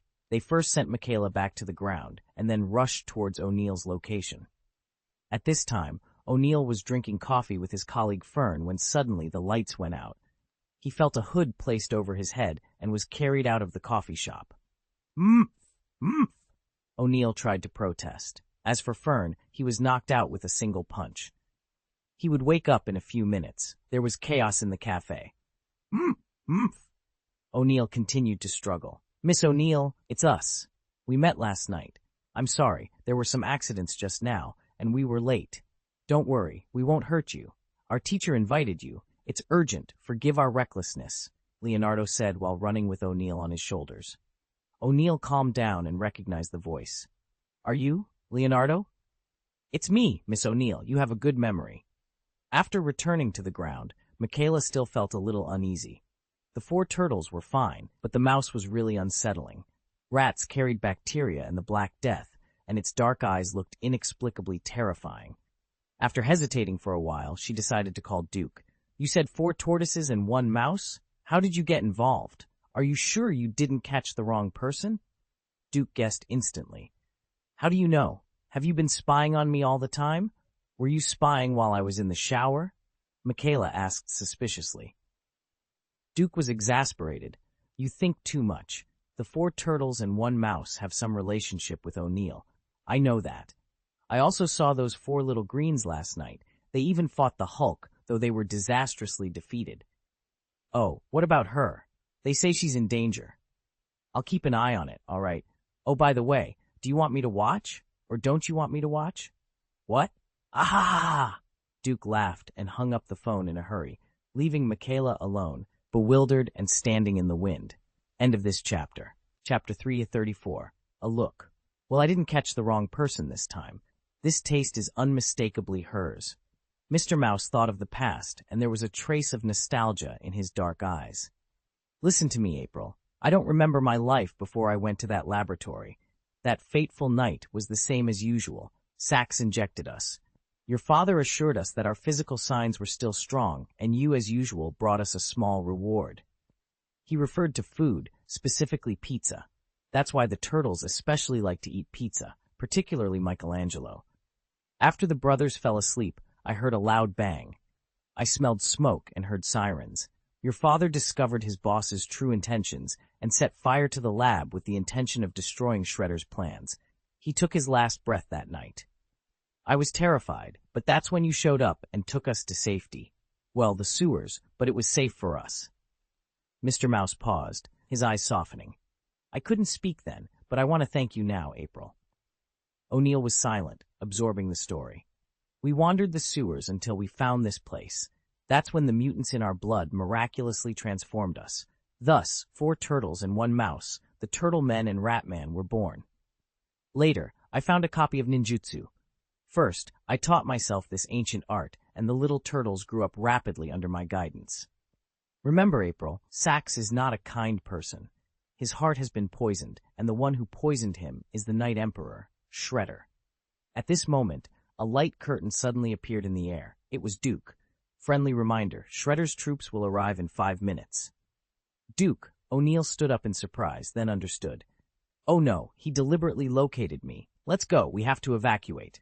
Evacuate. Why? We are not weak, we are going to fight him. Yes, we are not weak. Since Shredder is a bad guy, why don't we arrest him? Because Shredder is a cruel warrior, he is proficient in various fighting techniques, and he is unparalleled in strength. You are not his opponent, Mr. Mouse explained. He then turned his head and bowed to Duke. Master Duke, can you protect us temporarily? Just ask for a place to live. The irritable Raphael said angrily, Master, we can win. Why should we escape? Yes, why should I protect you? Protection is based on your value, and I want to see your value. I am going to recruit you to work under my command. No rejection is allowed. You are too weak. In this world full of heroes and supervillains, you are too weak, not even at the bottom of the pyramid. I can make you stronger. Raphael retorted angrily, We can become stronger without you. This kind of lofty aura was particularly irritating. Okay? Duke turned his head slowly and just looked at Raphael with a piercing gaze. Raphael immediately fell to the ground, coughing up blood. He couldn't get up, as if he was crushed by a mountain. The weight was unbearable. Master Duke, please be merciful. I promised them. With you taking care of them, they will be able to go further and more steadily. Mr. Mouse was so anxious that he almost knelt on the ground.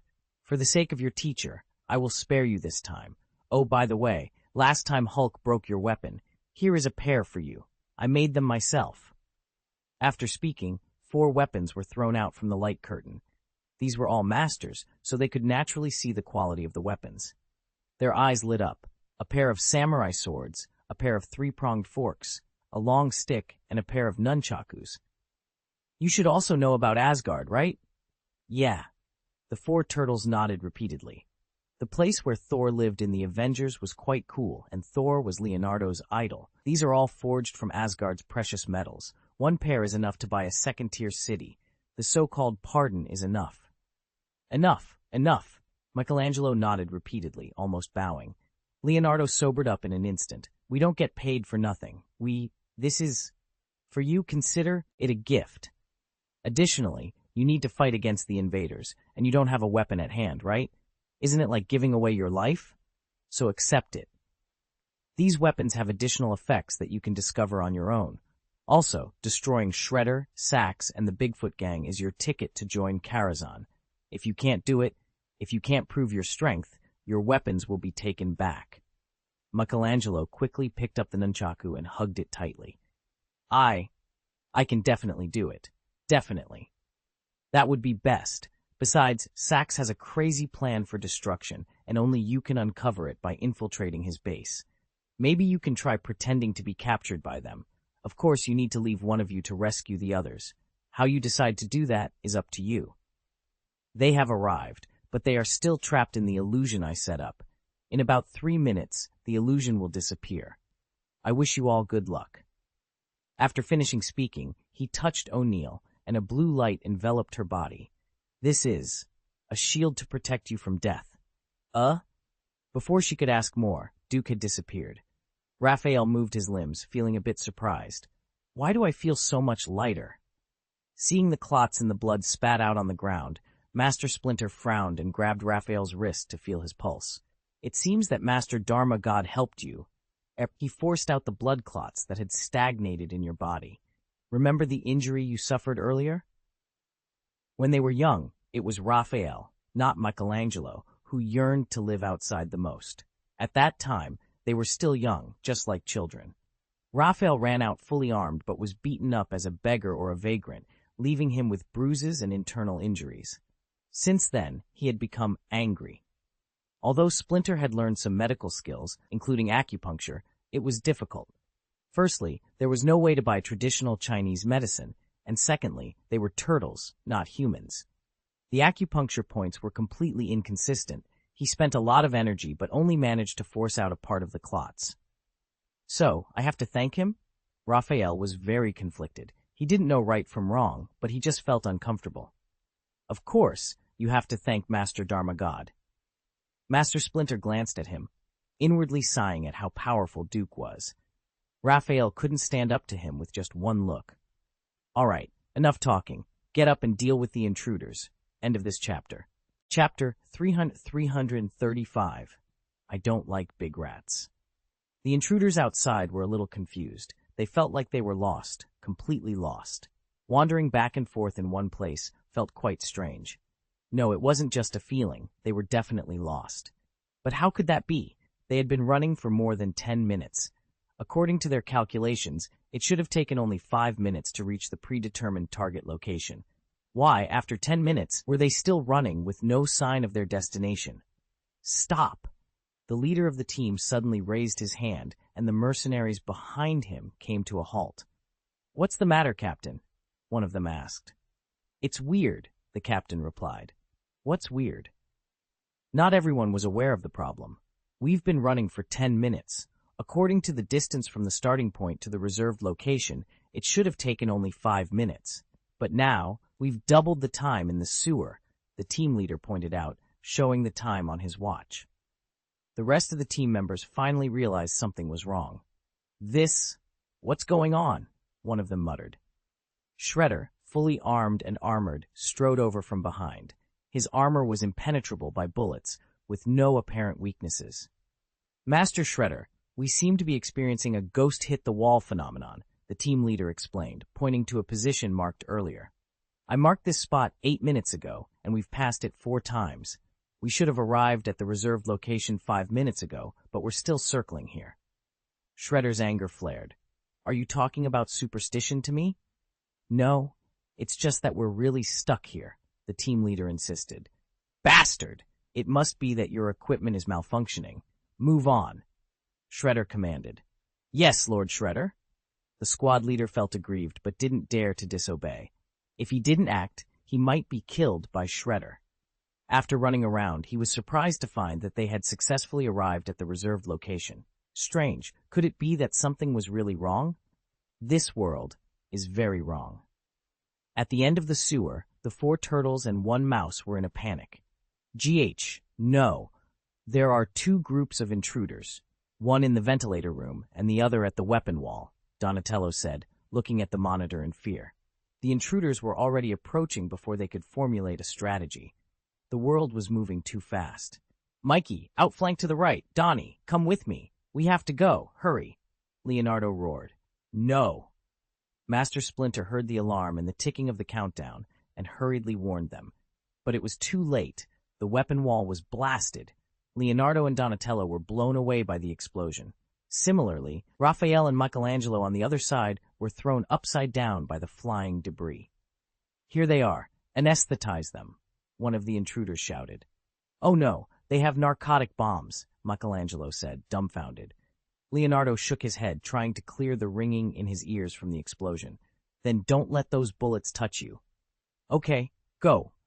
The 2 turtles stood up abruptly and turned their backs in unison.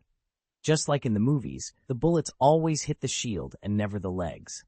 Their turtle shells acted as shields, absorbing the impact. The anesthesia bullets hit the shells but did no harm.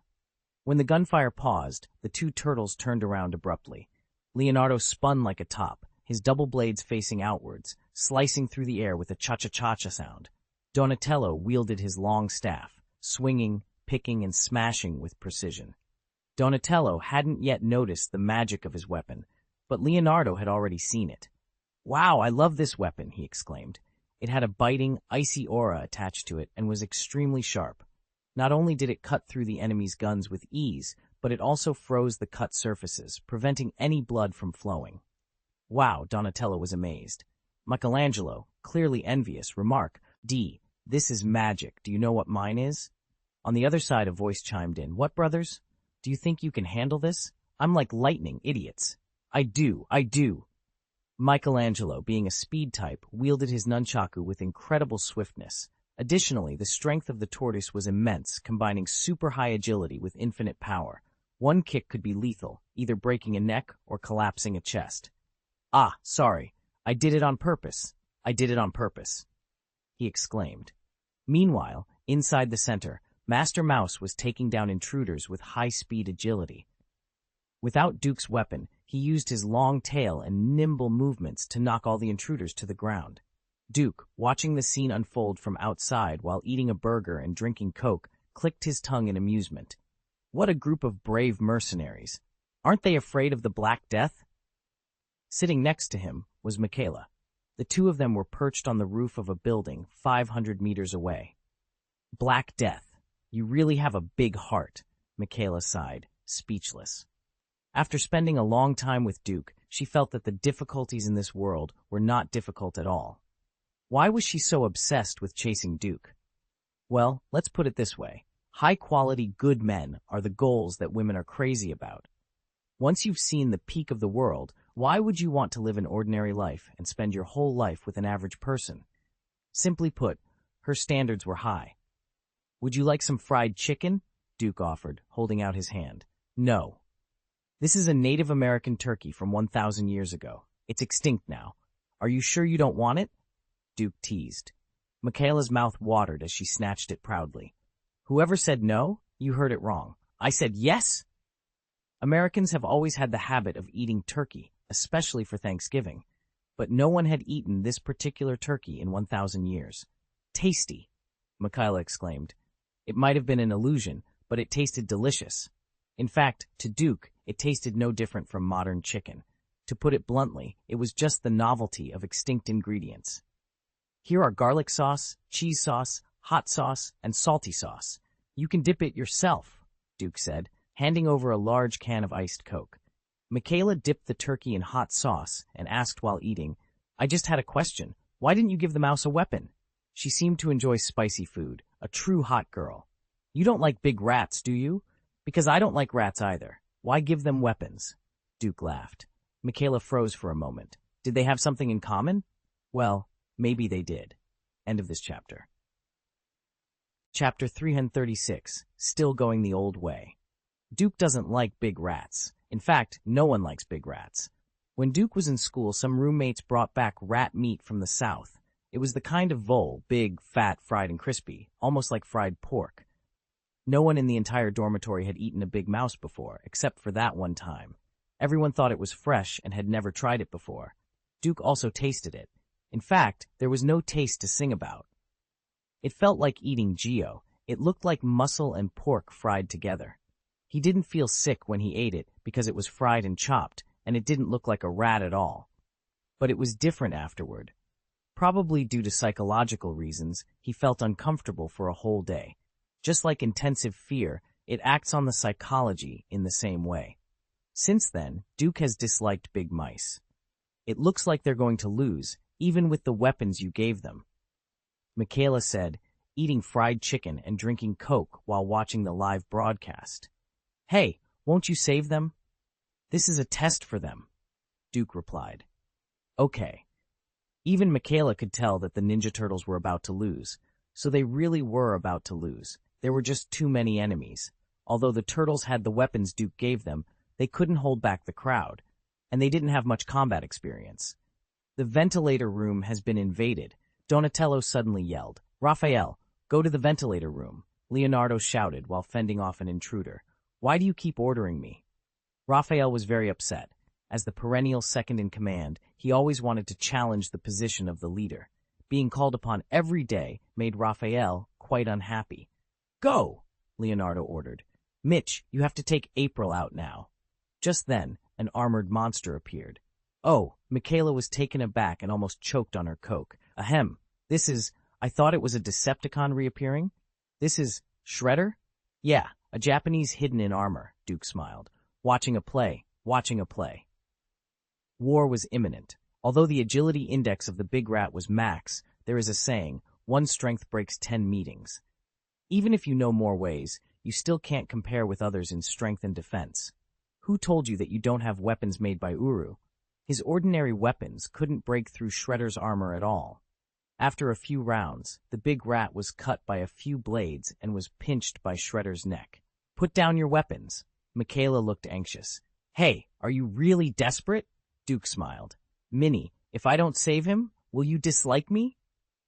Minnie was Michaela's pet name. Only her parents had called her that, and none of the boys in school had this honor. Suddenly being called so intimately, Michaela felt a little uncomfortable. Her ears were numb, and her body seemed electrified. Her face turned slightly red. Is this a confession? This must be a confession. How did he know about Minnie? This must be a confession. Yes, he must be interested in me. Otherwise, why would he want to go on a date with me, on the roof and under the moon? Very romantic.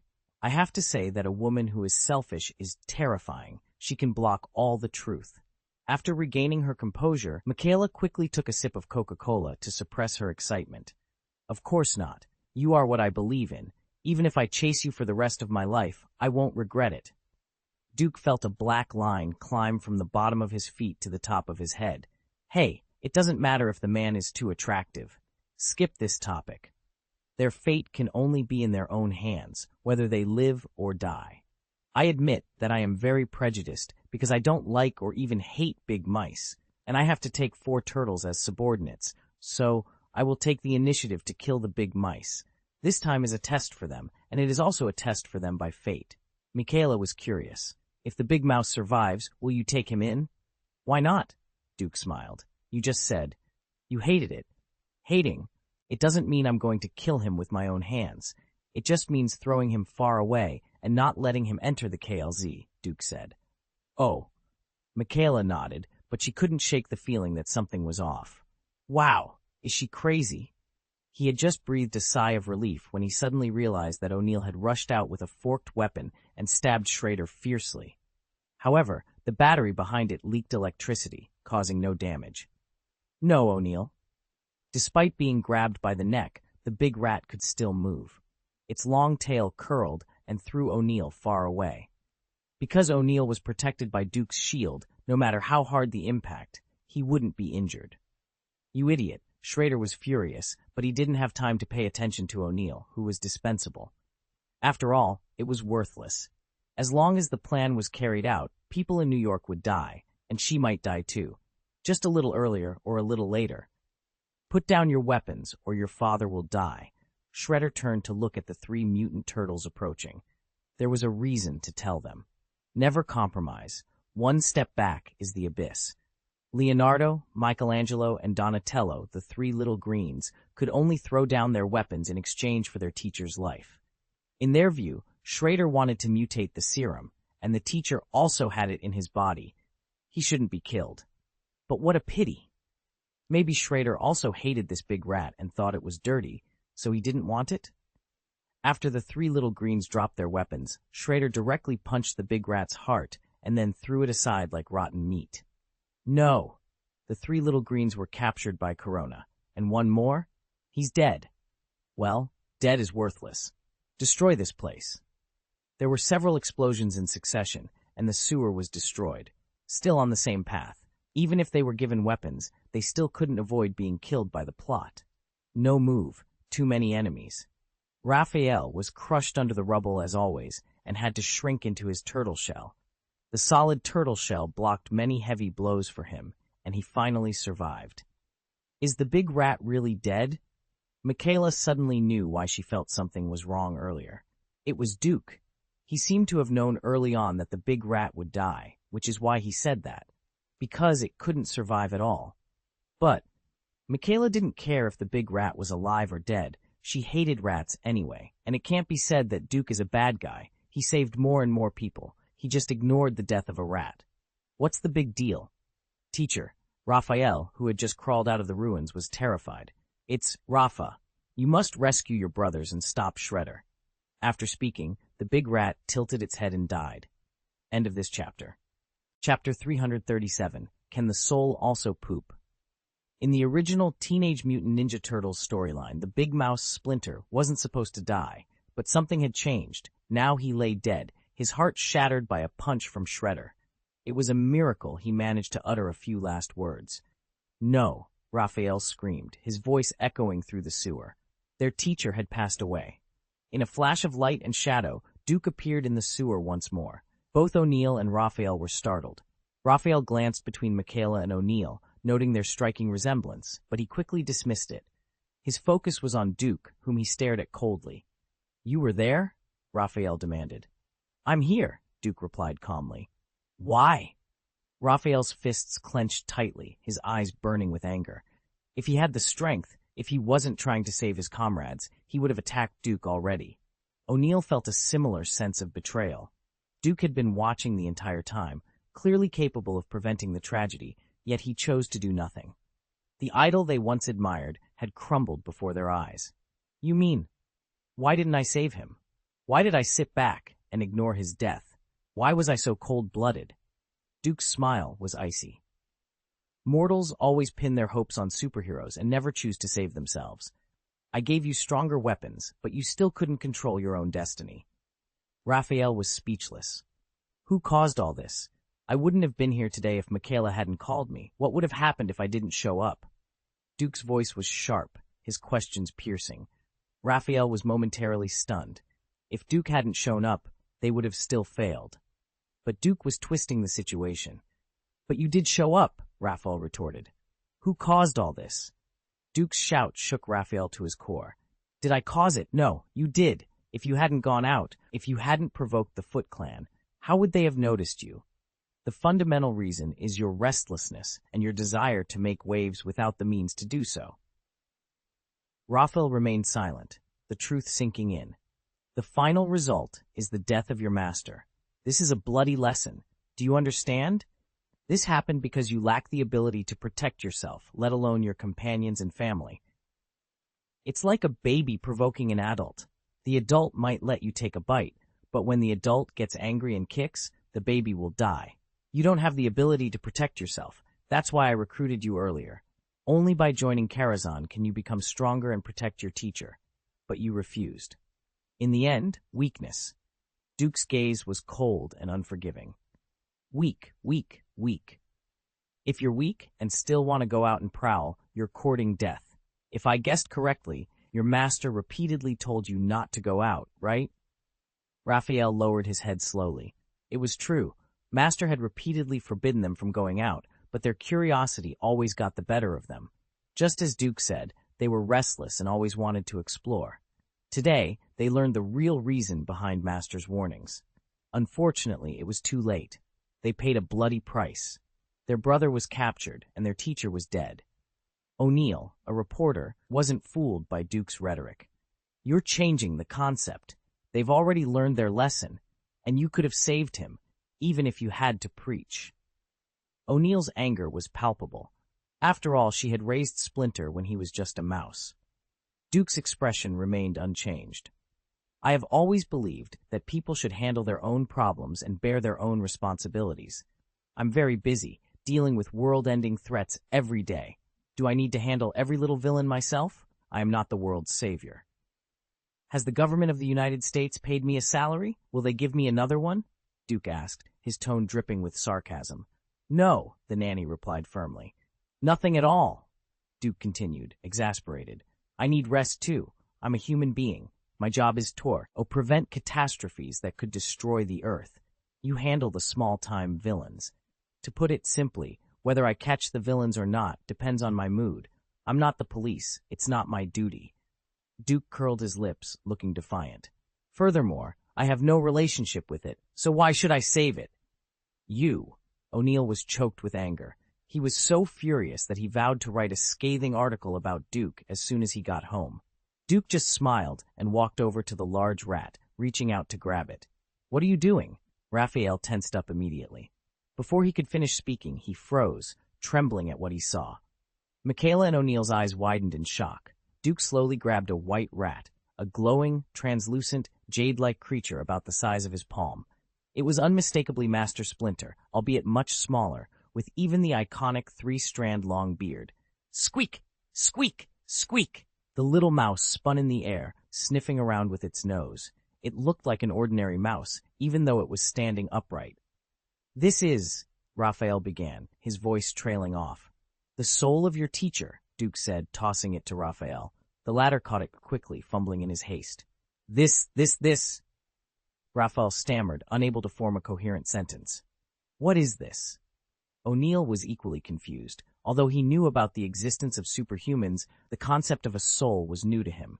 Is there really a soul in this world? Do you want to see? I can make your soul leave your body, Duke offered. Really? O'Neill's eyes lit up with excitement.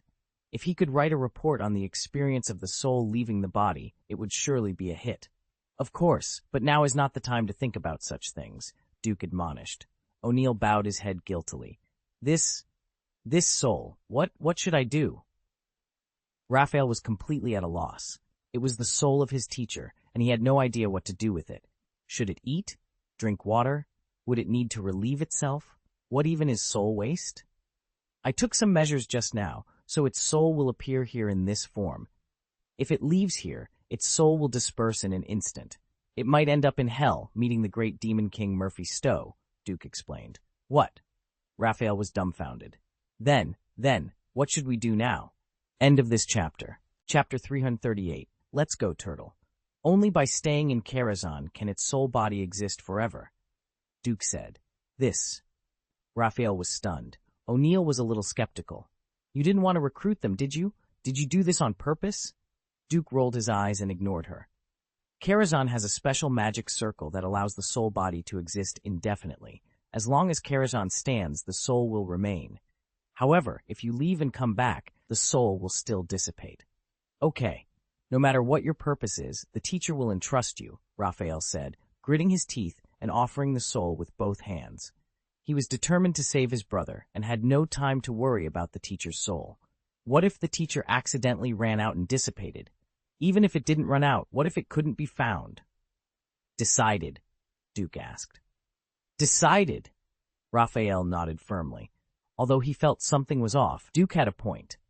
When you are weak, don't try to challenge the world. If you want to protect your family, you must become stronger. Just look at this invasion. They had superb skills and powerful weapons, but they were still no match for the invading mercenaries. Under the opponent's hot weapons, there was little room for them to fight back. They were easily blown away. He needed to be strong, and they needed to be strong too. Can you decide for them? Duke smiled. What? Don't think that I have no right to make decisions just because I'm the second guy, Raphael said angrily. Okay, you are welcome to join, and I will make you stronger, Duke said with a sinister smile. The process of becoming stronger was very painful. Then he opened the portal and threw the mouse into it. I'll lock it up. Don't let it run around, and be careful not to lose it. Okay, Master, Leon said, catching the mouse with a smile. Do you need to leave? I can give you a ride, saving you the time of taking a car, Duke offered. Before we go, I have 2 questions, Raphael said. Speak. If we die, will we become souls, and will you recruit us after we become souls? Raphael asked. Duke replied, Of course, you will become souls when you die. Oh, of course she won't. She has my protection. Even if Shredder tries his best, he can't hurt her at all. As he spoke, he pointed to O'Neill not far away. You have no fighting power after you die, as a soul. Raphael thought of the teacher's soul. Although it was still standing, it had lost its intelligence and returned to the instinct of a mouse. A soul without fighting power, what use are we to you? I will still make you stronger. In fact, there are quite a few soul body fighters in Karazhan, and their lethality is also very powerful, Duke said. In other words, the teacher can also— Duke waved his hand. I'm sorry, this is a pity. The mutation in his body is different from yours. That is to say, he has no research value, so Shredder didn't capture him, but only chose you. He was also wondering at the beginning. They were all experimental products in the first phase, so why was the big mouse abandoned? Did they think it was dirty? Oh, that's impossible. Anyway, it's just a blood draw, and I don't hold it to watch. Anyway, it's just to create toxins and the antidote to toxins. Does it make any difference if it looks good or not? No. Then the result is obvious. The serum mutants injected into the big mouse and the four turtles were different. At the moment of mutation, the big mouse directly grew into a full body, after which it only saw aging but not growing up. Although aging was relatively slow, it had far exceeded the normal lifespan of mice by several times. But the four turtles were different. They became babies. If counting the age at the time of the experiment, the mice were probably not as old as the turtles. Although the turtles were very small, they must have been at least 1 or 2 years old. From Duke's judgment, the turtle's mutation was originally a growth type, while the big mouse's was an ordinary type. Maybe? In short, the big mouse was abandoned by Schrader. Teacher he? In his whole life, he can only be a happy standing mouse. As you can see, he has lost his IQ, Duke said, patting Raphael on the shoulder and shaking his head. Of course, it was a lie. The deception wasn't that the mouse had no intelligence. It did lack intelligence, but the real deception was that Duke could completely transform the big mouse into a mouse spirit warrior. As for intelligence, that was uncertain. He also lied to Raphael about the turtle not becoming a soul, because if the tortoise ever had an accident, Duke would come to the rescue. After all, a tortoise warrior with a soul is far less effective than one of flesh and blood. Compared to tortoises, mice are negligible. I see. Raphael lowered his head, walked over to pick up the brothers' weapons and equip them. I'm ready to go. Okay, let's go, Turtle. Wait, I'm going too, O'Neill yelled. What are you going to do? Don't hold me back. Raphael turned his head and glanced at her. It's not sure who will hold whom back. O'Neill patted the blue edge line on her shoulder. Anyway, I won't be injured. Give me a knife, and I can go in.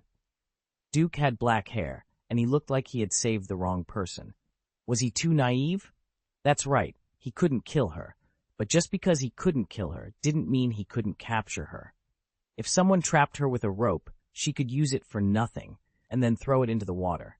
He would see if she would die. The edge line only had the ability to resist damage and had no effect on displacing air in the water. I'm going. This incident was also caused by me. I must personally participate, O'Neill said seriously, looking at Duke. Whatever. Duke opened the portal casually, which happened to be behind the headquarters of the Bigfoot gang. Wait, I'll take a weapon. O'Neill picked up a long awl spike. She was quite smart, knowing that chopping with insufficient strength was very strenuous, so she chose the spikes that were more likely to cause lethality. It turns out that stabbing is more lethal than chopping. If you cut, you can only cause flesh wounds because bones help resist, and cutting on the chest may not kill. But stabbing is different. Penetrating injuries can cause multiple organs to be pierced at once, resulting in massive internal bleeding. You don't need to hit key places such as the heart to make the enemy lose their combat effectiveness. And if you use thorns, you can save more energy. You're pretty smart. I've played the game. I know some, O'Neill laughed. Forget it. Let's go. Raphael took the lead, jumped into the portal, and then took a fighting posture, scanning around vigilantly. There were no enemies. Then O'Neill followed suit. I wish you all good fortune. Goodbye. After the voice fell, Duke closed the portal. I also have a question, Michaela, who had been quietly observing, smiled and asked. Say, it's obviously a black mouse. Why is its soul white? Because it wants to be white. Want to turn white. End of this chapter. Chapter 339. Has your brain been burnt out? Don't you women always want to be fair-skinned? As the saying goes, fair skin covers 3 flaws, Duke remarked. I don't want to be fair, Michaela replied, frowning. Do you like fair skin? She couldn't help but feel suspicious. Hela was quite fair, but Diana didn't seem to be very fair either. She suddenly breathed a sigh of relief. Duke glanced at her. It's fine as it is, as long as it aligns with my aesthetics, just not black. You hate black? Michaela asked. It's disgusting, Duke exclaimed. He wasn't an extreme colorist, but he always thought that people with dark skin looked like bad guys. Under their dark skin, their eyes always seemed to gleam with scheming and bad intentions. Anyway, Duke hated dark skin. Why? Just because they're black? Michaela pressed. Because they are often stupid, aggressive, and violent. It's a kind of disaster. It's a disaster for the entire population of the Earth and the destruction of civilization. Look at the replacement of kingdoms over the past 10,000 years. Most of them were barbaric invasions that defeated civilization, leading to its downfall. Are we progressing, or are we constantly falling behind? Countless advanced technologies have been invaded and wiped out, Duke sighed. The barbaric Great Yuan relied on horses, crossbows, and scimitars, and their backward civilization ultimately destroyed the highly civilized Song. In its battles along the way, it destroyed countless ancient civilizations in Asia and Europe, and countless treasures were lost in the fire. This is especially true of the succession of kingdoms in the West. Most of the kingdoms were destroyed by foreign barbarians. And people with dark skin are mostly not smart. They are often the kind of stupid people, especially those from certain regions. But they have aggression in their bones, especially in their DNA. No matter what skin color they mix with, 99.9% of them retain their dark skin. Maybe 100 or 200 years later, they will be like African Americans, and their skin color will become lighter. But no matter how they change, they will still not become white or yellow. Just like a drop of ink dripping into clear water. Why are people with dark skin so stupid? Michaela frowned and thought for a while. It seemed to be true. There weren't many highly educated people with dark skin. In the university, apart from students with sports specialties and in majors with low admission scores, you could see people with dark skin. But in high-end professional fields, they were rarely seen. Those with a master's degree or a doctorate were even fewer. Has your brain been burnt out? Duke laughed. Stop talking nonsense. Michaela rolled her eyes, exasperated. Speak seriously, because they were pure Homo erectus, or Homo sapiens. Oh, haven't you heard of it in the archaeological world? It seems there is, but isn't this just a hypothesis? Michaela shrugged. It's a hypothesis, but the story is very, very long, Duke began. With the advent of the Ice Age, the oceans were frozen, and at this time, humans finally emerged from Africa. The earliest members of the genus Homo that came out of Africa were Homo erectus, and they scattered all over the world after leaving Africa. There were also groups of members who did not leave Africa but stayed and continued to evolve. Later, the descendants of these people came out of Africa again, and these later groups gradually eliminated the earlier Homo erectus. They were Homo sapiens.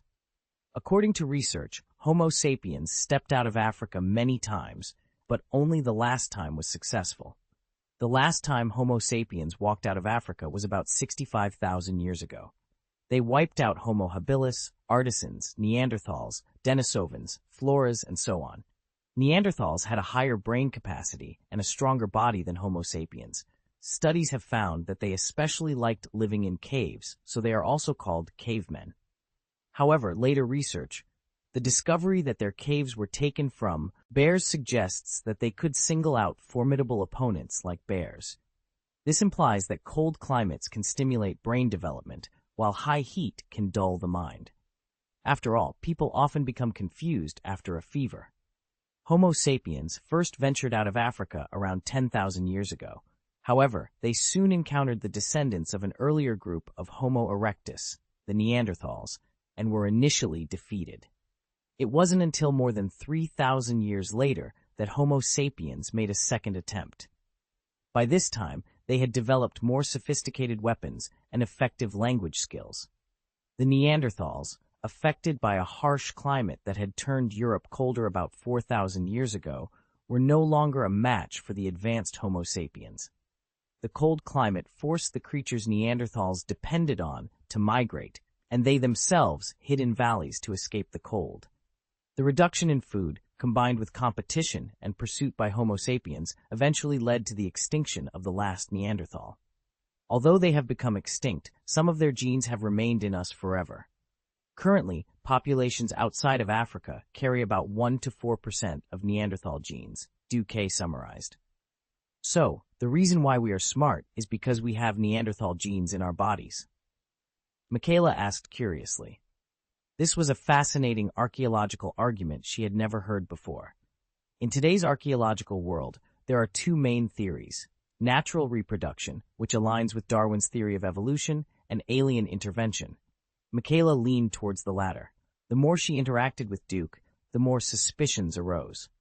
For example, mutants are believed to be the result of alien intervention. It can be said that almost all humans on Earth contain the X gene, but not everyone with the X gene becomes a mutant. There are also the Transformers, who arrived on Earth millions of years ago when Homo erectus first emerged from Africa, and there is countless evidence of alien visitation. Of course, she also believed in Darwin's theory. It seemed that the truth might lie in a combination of evolution theory and alien intervention. Well, you seem to have opened a new door for me. Why don't you come to my place tonight? I bought a new kind of coffee, Michaela said temptingly. Are you tempting me? Duke laughed. That depends on whether you can resist the temptation. Anyway, Diana can't find you. Your sister is fighting against the Bigfoot gang right now. Isn't this a good time? Michaela's eyes lit up. Do you have a timer? Duke asked. I'll take you back first. Today's New York is destined to be quite uneasy. Don't go out after you get home, Duke said, then opened a portal and sent Michaela back to her home. He then closed the portal. So familiar with the road? Michaela smiled, walked to the kitchen, and ground herself a cup of mandolin coffee. End of this chapter. Natter, Chapter 340, Fight Turtle. On the other side of the battlefield, Raphael had already infiltrated the enemy lines. After taking down an opponent, he turned to O'Neill beside him and whispered, "You must stick close to me. Although they can't kill you, they have many ways to capture you." "I understand," O'Neill replied. After witnessing real bloodshed, her initial bravado had vanished. Hidden in the sewer, she hadn't seen many violent scenes. But now, just 5 meters away, Raphael had broken an enemy's neck. The visual impact was entirely different. "Let's go," Raphael urged. "In a moment, after I start fighting, you need to find a relatively safe place. Once I rescue them, I'll come back for you," he instructed. "Understood." O'Neill nodded firmly, then hesitated. "Hey, I'm also a soldier." "Yes, you are a warrior, but a weak one," Raphael retorted. Hush! Be quiet!" Raphael suddenly turned, covering O'Neill's mouth. He whispered, "There are 5 enemies." Then he drew his 3-pronged trident and moved forward cautiously. The air was thick with murderous intent. In the deepest part of the castle, Sax gazed at the 3 turtles locked in experimental cages and exclaimed, "Unbelievable! Let me take a good look at you. Although I've seen a lot, this is something else. Wow, we were going to use rabbits. Can you imagine?" he continued. "We wanted to create an antidote." "For what?" Leonardo snapped his shackles and demanded. He was close to an answer. "Again, I want to hear your voice." "For what?" Leonardo struggled again. His voice was human, not a tortoise's. Sax was momentarily confused, but dismissed it as unimportant. "We have a plan, and we're going to implement it today. I'll show you, Kale, and let them see," Sax said. "You know my Tower of Sax?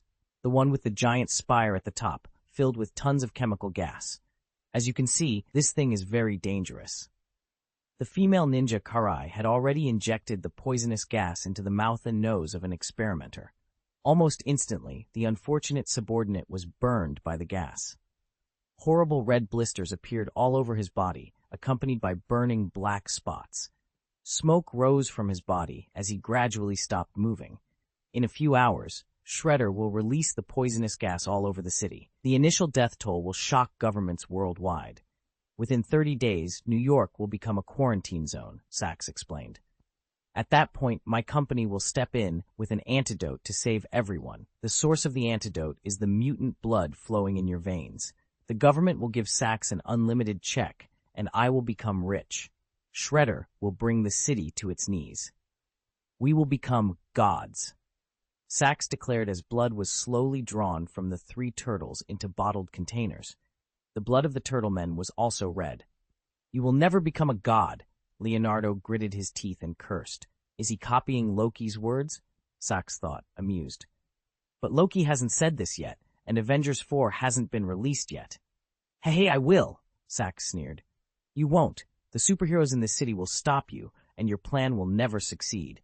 You are a megalomaniac, so arrogant that it blinds you. Those mutants, those superheroes, and the strongest Karazhan. Your decision will only lead to your own death, Donatello cursed. He couldn't understand who had given Sax such arrogant confidence, so much so that he felt he could challenge Karazhan. No! Was he so arrogant that he thought he could destroy Karazhan? With the existence of that colossal monster, no conspiracies or schemes could succeed. If you hadn't mentioned it, I would have forgotten. Mutants, we've caught them. They also can't resist the poisonous gas. As for Karajan, they're not as powerful as the rumors suggest. Sax laughed as he left. This man is completely crazy, Michelangelo shouted. Leonardo struggled with the chains, glaring at the ninja outside. He's crazy. Are you crazy too? Karajan, with so many superheroes, stopping the world from being destroyed again and again, do you really think these poisonous gases can control the world? Wake up. Unfortunately, the ninja remained unmoved. Leonardo turned to his younger brother, Michelangelo, and said, Save your energy, Mickey. You can never wake up someone who pretends to be asleep. When a lie is told often enough, even the liar starts to believe it. Arrogant, Leonardo muttered.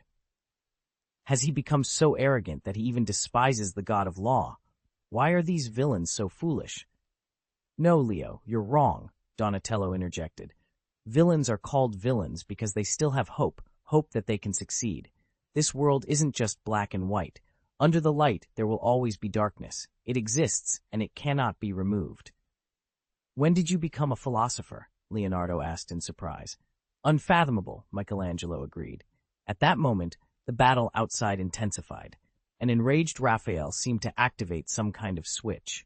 With his immense strength, high-speed impact, and solid turtle shell, he tore through the enemies like a whirlwind. Meanwhile, Almir wielded a half-meter-long spike, moving with deadly precision. Bullets couldn't harm him, only causing blue sparks to fly. Outsiders couldn't see O'Neill's shield unless he was under attack, but once he was, it became visible. The mercenaries were stunned as their throats and hearts were pierced. Ah! O'Neill retched, feeling the discomfort of killing for the first time. He hadn't intended to kill, only to incapacitate his opponents. Unfortunately, his accuracy was too good, and he pierced one mercenary's heart instead of his shoulder. I didn't expect you to be so ruthless, Raphael quipped as he ran past. Cut it out, O'Neill retched again, the taste of killing still bitter. Sax frowned, realizing it was unsafe there. Give me this jar. I'll take it to New York to extract the mutants' blood. We must drain their blood. Time to devour the Big Apple, he added, referring to New York. In the base, Schrader could play around. Just after Sax left with the blood bottle, Raphael burst in. Leo, he shouted. After dispatching a few mercenaries, Raphael punched the glass cover with all his might, but it didn't even crack. You're stupid. Use a weapon, Leonardo said, feeling drowsy from the blood loss. At that moment, the armored figure appeared again. Raphael, the fourth cage is for you. Welcome to join us. Fool, Raphael muttered, ready to fight. End of this chapter.